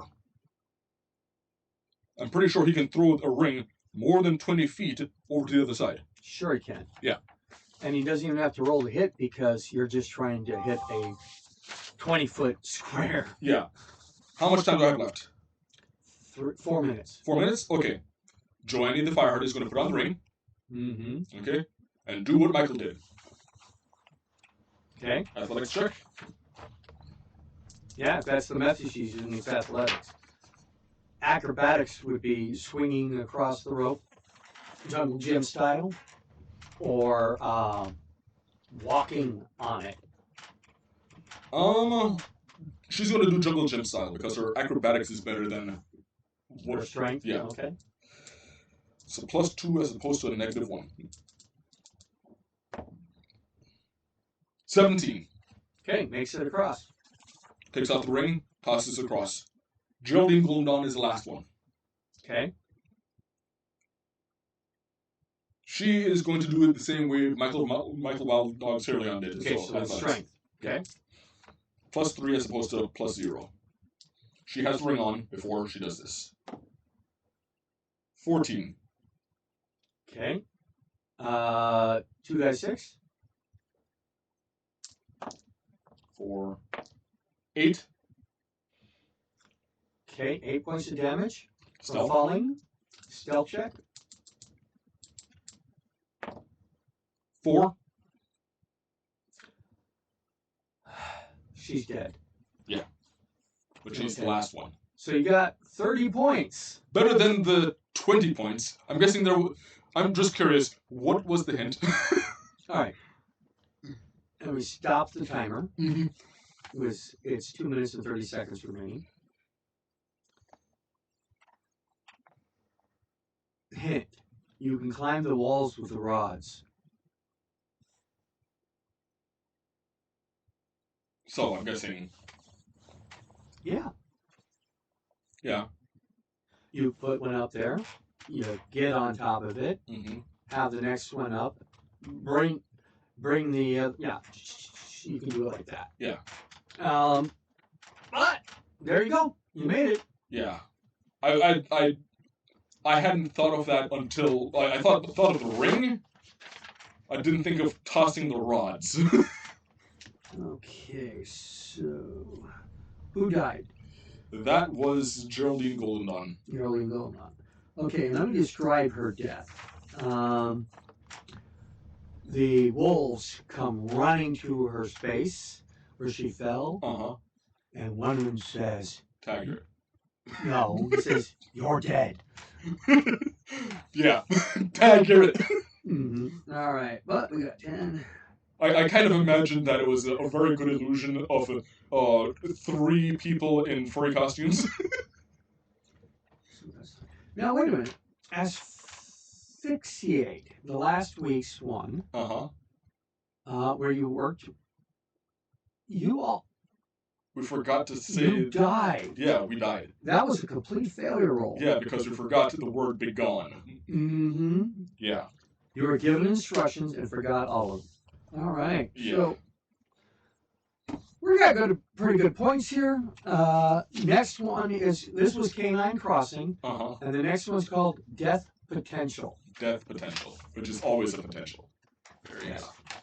Okay, so I'm going to stop the timer here, and then we are going to go into unboxing. After these messages, we'll be right back. Welcome back to the RPG Talk Show. We're going into unboxing. My favorite part. Yes. And we've got, starting off, we've got Dungeon in a Crate. Now, you normally... No, it's not Dungeon in a Crate. It's just called Dungeon Crate. Dungeon Crate. And this one is one of my 2 loot boxes I get. Anybody else wants me to review their loot box, go to rpgresearch.com/donate, and you will find out how to get it to us. Yeah. Now, you normally open this with your family. I do, and so I have already done this. We know what's already in there, but we like to see the look on your face when you open it. And there's always the 2 box toppers and cat paper. Cat paper. Okay, so we've got mystery horror dice. I should have worn my, dice goblins. No, my Halloween stuff. Yeah. Okay, so we've got the dice. I'm not going to... I remember this time I can open it from the top. Yeah. They don't seal these bags. So you actually have a resealable bag to carry your dice in. Yeah. If you want to. Ooh, these are fancy. Yeah. So. These are random. One of 7 different sets. Mm-hmm. The randomness is not the patterns or the number of dice or anything like that. It's the colors. So there are the full rainbow of colors. Yeah, and it feels very arcane-ish. Leaning more towards the the necromancer. With, look various skulls. Closer at each one. Mm-hmm. Each die has its own theme. Oh, okay. Like, there's a pumpkin. Right there. Yeah. Yeah. Okay. There's witches' hats, brooms, all kinds of neat stuff. There's a prop. I'm not even sure it's a prop. This can always be a prop. It's a dagger. Yeah, it could be a prop, but it also makes a decent bookmarker. Ah. That way you can cut directly to the page you're looking for? Exactly. Yeah. It's an editor's choice. Mm-hmm. So we've got a a dagger, a knife. It's a knife. That's And a false edge on the top, so it doesn't qualify as a dagger. and then we've got a dragon bookmark. That's cool. So I guess 2 bookmarks. Yep, and I need bookmarkers to save the places I am in, so I don't have to search back and forth while I'm actually playing all the time. Yep. We have a elevation. Yeah, tool. it's called a riser. A riser. Yeah. Open this. Now I have others of these. This one happens to be 10 feet. Oh, okay. I also have 5 feet ones, but if you tack a 5 foot on top of a 10 foot, you have 15 feet. So you can actually combine these to get your actual elevations. Yeah. So basically the way this works is you put this down on the mat and then you place your character right there. Yeah. And what do we use? We use not blue. We use 1 inch dice. Yeah, we've got foam dice that we tend to use. Yeah. They're just 1 inch squares and they make perfect for determining how high you are. It gets a little awkward after 40 feet. Yeah. Wobbling. We've got some type of murder case here.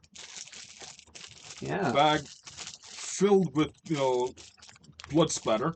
But it looks like there's some type of evidence inside. Let's take a look here.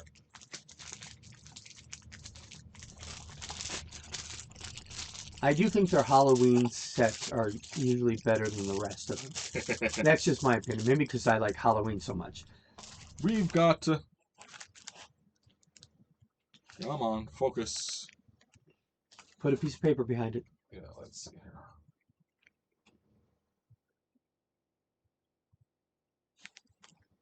Come on.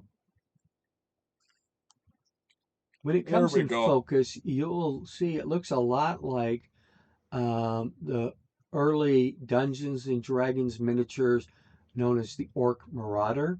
I'm assuming that this has been 3D printed. Yeah, I think this has been 3D printed as well. I'm not sure, but I would... No, this is not an Orc Marauder.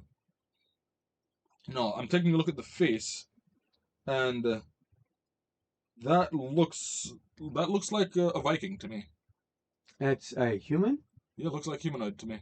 Okay, well, orcs are humanoid. Let me take a look at it.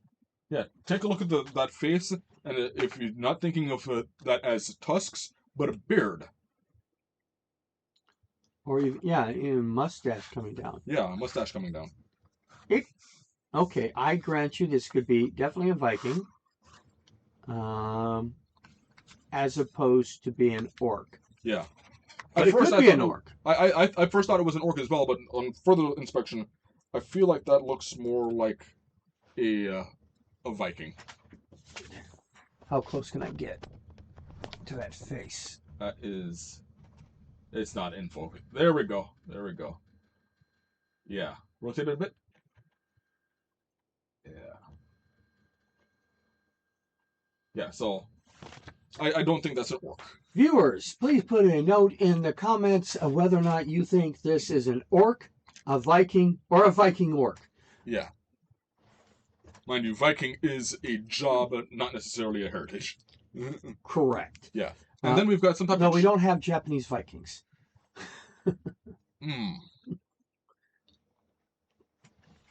Let's see here. We've got... looks like some type of dragon or worm. Keychain. Yeah, or a lizard of some sort. Yeah. But this is definitely 3D printed. Yeah. And you know what's really interesting about this one? What? It is... look, show the bottom of it. Oh, yeah. It's magnetic. Yeah, so you can hang it on any metal instead of trying to hang it by the hook, I guess. Mm-hmm. Okay. Let's put that to the side. What else do we have in here? And then...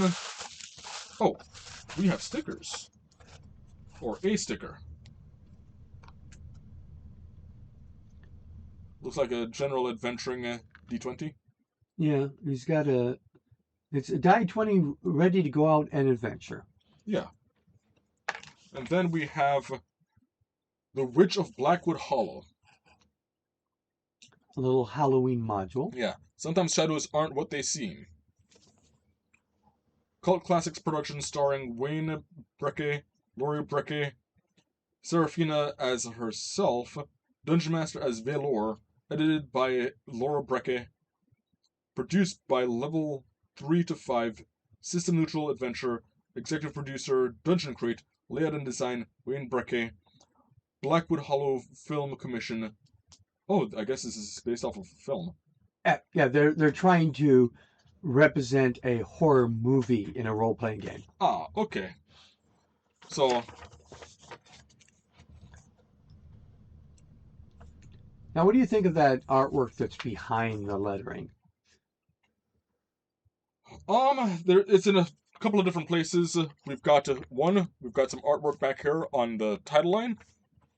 I don't think that one's bad at all. I don't think that's bad.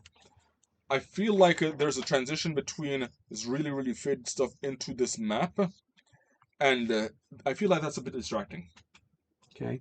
Yeah. I think the most distracting is the branches at the bottom. Yeah, and then this side, yeah, that is more distracting. That, honestly, and here's another thing that, I feel like I'm picking this apart, but in addition to all the different, we've got 1, 2, 3, 4 different types of art. Right. Okay. We also have 1, 2, 3, 4, 5 different types of text. Different fonts. Yes. Yeah. For someone with dyslexia, that can be quite a problem. True. And anybody with poor eyesight. And this is even worse. Okay.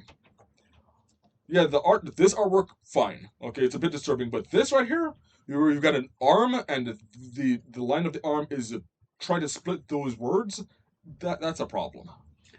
Yeah, you could have narrowed that arm just a little bit, but again, it is overlapping the words. Yeah. And that sometimes makes it more difficult. Now, right now, all we're talking about is, while these are great artistic things to do for people who have normal eyesight and no reading difficulties, this is fine. And that is your average people. Yeah.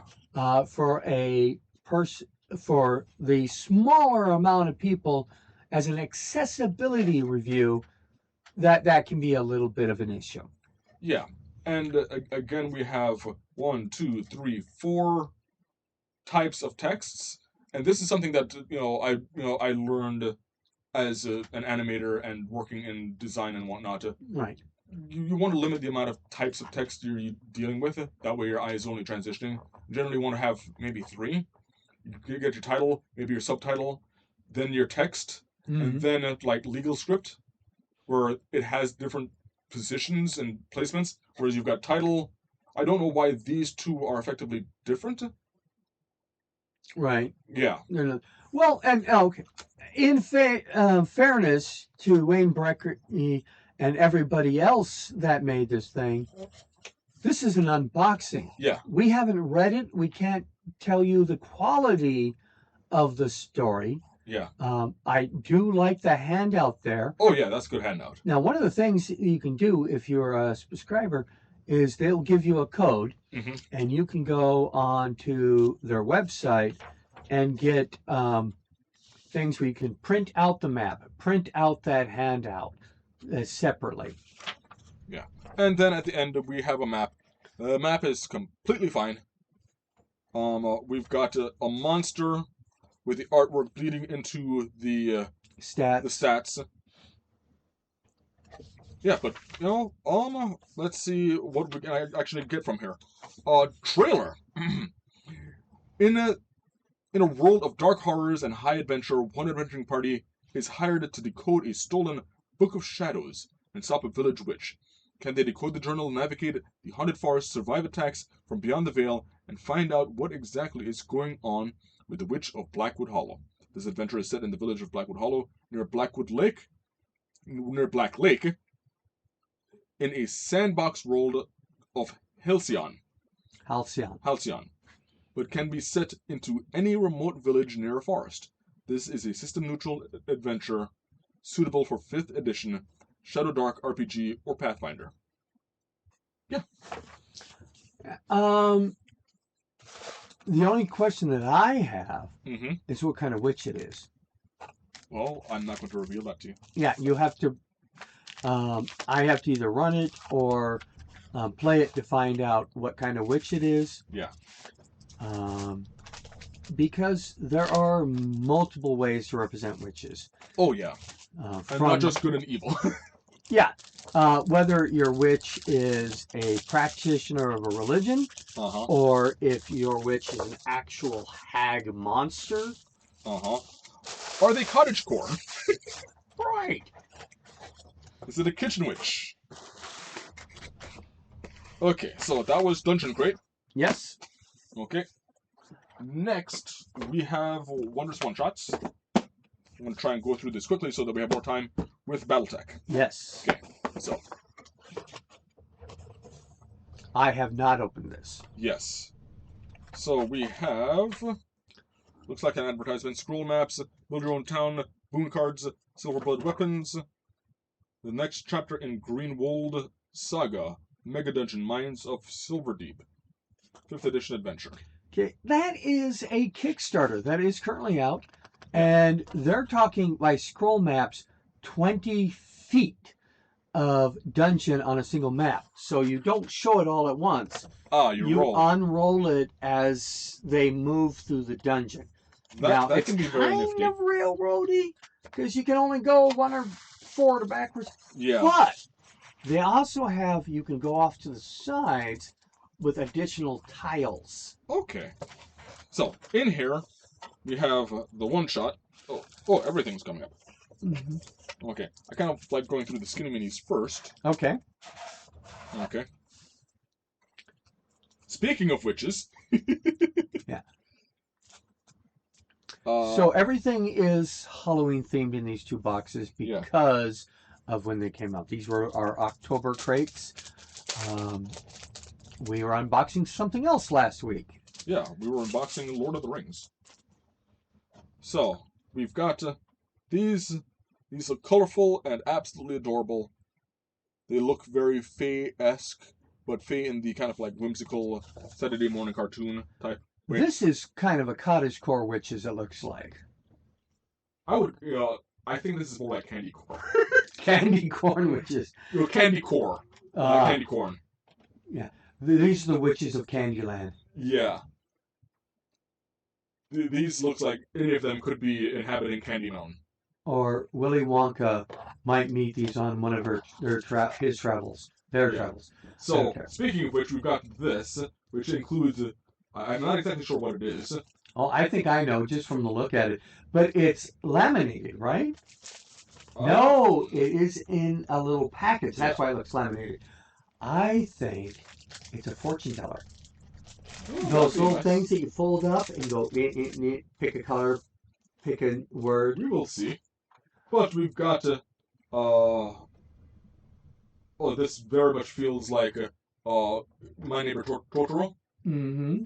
But we've got Trinket Witch, Crafty Witch, Cosmic Witch, Brew Witch, Spice Witch, Grimoire Witch, Wicked Witch, and Green Witch. And is there...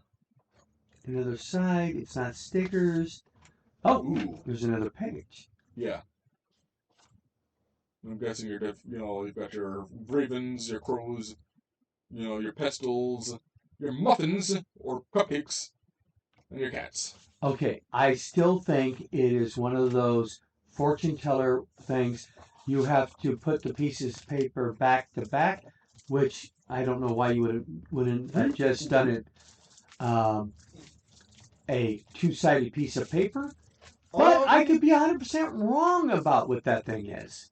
Even if it is what you're describing, I could see based off of just quality of the inks, you didn't necessarily want to print them on both sides because then you have bleed on the ink going on both sides, and that can make things really muddy.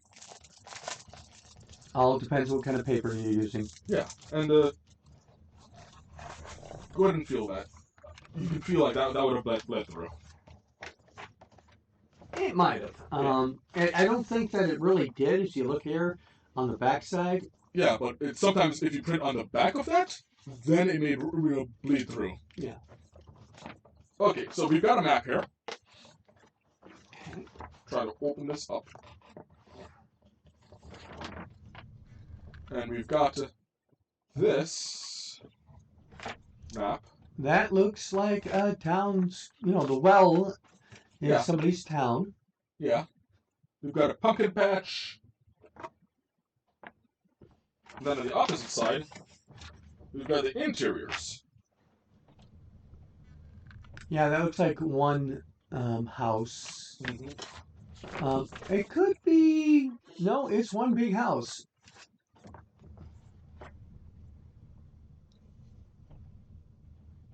I wouldn't mind living there.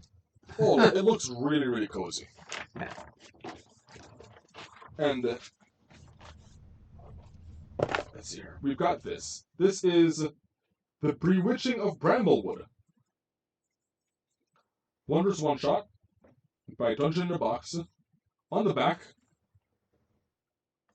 it says, prepare to take your table into the Wondrous One Shots. Gather your coven. The Ember Moon rises. Your party is a coven of young witches who've inherited an old potion shop in the cozy autumn village of Bramblewood. To save the community from disaster, the coven must brew potions, improve their shop, and capture wayward spirits before the Emberwood Festival at the end of the month. Can the coven raise the community's spirits, or will they be too crushed under dark magic? This Wondrous One Shot is intended to be played as a standalone adventure compatible with 5e and 2024 updates. Use the Enchanted Brew Potions shop in Bramblewood's square map to run the adventure presented in this one shot. Okay. Let's take a look at some of the artwork on the inside. Ooh, that's right. Ooh, lots of tables. There's the map. Those might be familiars? Yeah. Oh, I love the artwork. It is cozy. Very. This is why I said, it feels like candy core. Yeah. I mean, I'm just making that up. I don't know if it means something else, but it feels like just very, very colorful, but cozy at the same time. Yeah. Whereas generally when I think of cottagecore, it's cozy, but also more earth tones. More earth tones. Not necessarily muted, but very earth tones, and I don't see really earth tones here. Well, that picture there, I see some earth tones, but they're... Yeah, but that's a map. Yeah. Yeah, we've got a lot of pinks here. Pinks and reds and yellows and purples. That's a scarecrow. Yeah. A very colorful scarecrow. Mm-hmm. Okay. Oh, and... It is. I knew it. Now, is it supposed to be two separate ones, or are they supposed to be put back to back? How is that supposed to work? Let's see here. A folding paper. Start with a square sheet of paper, fold it diagonally. I'm trying to see if they're asking you to combine them. And I don't see that. So there's supposed to be two of them? Maybe. Two separate? It may be two separate ones. And I'm not, as much as I'd be tempted to make this, because it's origami and I love origami, I'm not going to. We'll wait until we actually want to play this. Yeah. Because sometimes making it is half the fun. I am looking forward to, when we play test, picking one of these one-shots. Mm-hmm. We have used one of the one-shots. We took an earlier Halloween one that the miniatures, the skinny minis, the maps, and the 3D barn happen to all correspond real well to a separately written module that it just all fit in. It's like, yeah. I'm not saying they stole the guy's module, but they sure did fulfill his module. Oh, yes. For all the maps and minis that you would need. So I'm going to wrap this up real quick. We've got maybe about 7 minutes before the end of the show. So I'm going to try and get into BattleTech. All right, while you're setting up, I will explain that BattleTech is both an RPG and a war game. Mm-hmm. And you can play them one player, well, not one player, you can play 2-player skirmish battles. Mm-hmm. You can do bigger battles, and you can actually role play what you're doing between the battles. I personally suggest that you use the skirmish rules for your mech battles and use your role playings for everything that happens out of them. So I would do both in combination. Okay, so let's open this up. Ooh, All right. okay. What do we start with? So we have a rule booklet. Mm-hmm. And it's called Golden Rule. Golden Rule. I haven't played this for years. Okay, that's the back. Played it in the 90s. We have the diagram. So one of the things you'll notice about that diagram is the armor diagram. And you'll see those little dots that are on there. Yeah. You fill in those dots as you take damage. Ah. You lose all the dots in an arm, leg, or whatever position, and you lose that position. Okay. So basically each part of the mech has a different hit point. Yes. And you have to roll to see which part of the mech you hit and that kind of stuff. Mm-hmm. There should be 2 of those sheets because all I see is 2 mechs in the box. Well, let's see here. There's more than 2 here. Okay. There's that one. Those are the same mechs with different color schemes. Well, that one's different. Yeah. Well, there's 2 different mechs. But see, there, and that one is also a variant. And that's a third mech. Uh-huh. And which There's I don't think I have a miniature for. Mm-hmm. Well, you do. I have, well, okay, there's 3. And there's a 4th one. But I only have 2 miniatures. Yeah, you only have 2 miniatures. And there's a variant. Okay. Okay. And let's go through the miniatures. We have this one. Okay. And let me grab a sheet. Which one does that look like the most? It's got a gun, right? A Gauss gun? That one, yeah, I think you just picked it up. Yeah, because this one, here's on the back side a nice illustration in combat. This is a Thunderbolt TDR dash 5SE, and it is a it has walking, running, and jumping scores, mech hit locations, what the gunnery skill is, and all that kind of stuff. But, okay, so are they both the same? No. Okay, what is the other one? The other one is, let's see here. I think I was just at it. Now, people will want to expand these. I think that's this one. Okay. So you see the artwork on, this one is a little more complex because it has rules on the back side. This is a Vindicator VND-1R. Okay, so how it works is, so we've got, for example, we have the 2 variants. One has the rules, one has the artwork. Yeah. So let me see. So you need both cards. Maybe. So there is some more artwork. Well, okay. Let me. I'm trying to find it. The VND-1R. Here. Okay. And that is a slightly different. No, it is the same configuration. Yeah. As the VND-1R. And the armor diagram, let's see, looks identical. And hit locations. Yep. I think the reason this is set up this way is you have a mech record sheet, and you can, like I have this one up with this one, and I have all the data. Yeah. But if I want to show the art showing without the other data, I end up looking like this. Yeah. And to me, my preference would be is not the art picture and both sets of data out there in front of me so I can read it. There's also some cards. I would also dice. laminate these so that I can use a dry erase or wet erase marker to fill those in. Yeah.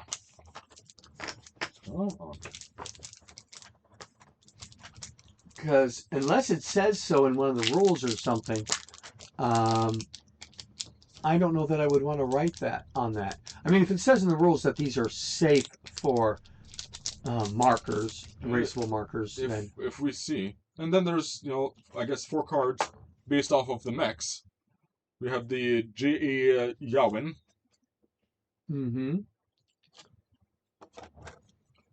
Okay, the Icarnor Venisui. The Drake Hawkins. Oh no, there you go. Oh, there's names on the other side. Okay, so are those the pilots? I guess Drake Hawkins. Yeah. Yeah. So you pick a pilot to go with a mech. And there are basically 2 types of mechs. Well, there's 4 of them. Depending on who the pilot is? Yeah, there's Captain, Sub-Commander, Lieutenant. Let me take a look. Okay. And you get 2d6. Okay. Jael Yalwin, Lance Sergeant, House Leo, Unit Red Lancers, Capella Hussars, Battle Mech is Thunderbolt. This one's a Vindicator, that's a Locust, and a Griffin. So there are 4 different mechs represented, but we only have 2 miniatures for them. And on one side of the card, it's Jia Yawin, which is riding a Thunderbolt. And the back side is a different person doing a Thunderbolt. Yeah. So each card is, again, we have 4 mechs, 4 pilots. No, 8 pilots. There's 4 mechs. And you either have to buy the 3D mechs, 3D print the mechs. Yeah. Or just buy an expansion to get all of them. Yeah, and unfortunately, I believe that is as much time as we have for today. Well, can you show me the rules at least? Yeah. Is there a... there's a rules book. Okay, show us the rules book, and is there a map? Yeah, there's some maps. There's also some minis. Oh, there's how you get the rest of your mechs. Yeah. And there's a quick rules set. Okay, quick start rules. Yeah. For the beginner's box, which is what you always need. And there is terrain maps. Yeah, and then there's terrain maps.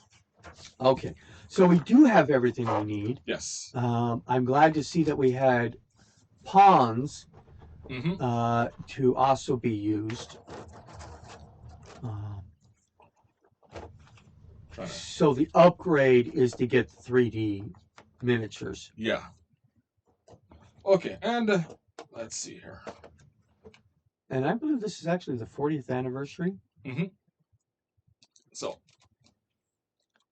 So that has been the RPG Talk Show, brought to you by RPG Research in cooperation with the USS Bismarck, the Inland Empire Star Trek Fan Association. Comments, questions, and suggestions should be directed to RPG Research at info@rpgresearch.com with the subject line including RPG Talk Show.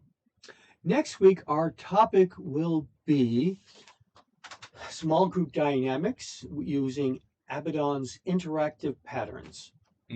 So see you next week. Good night and dream well.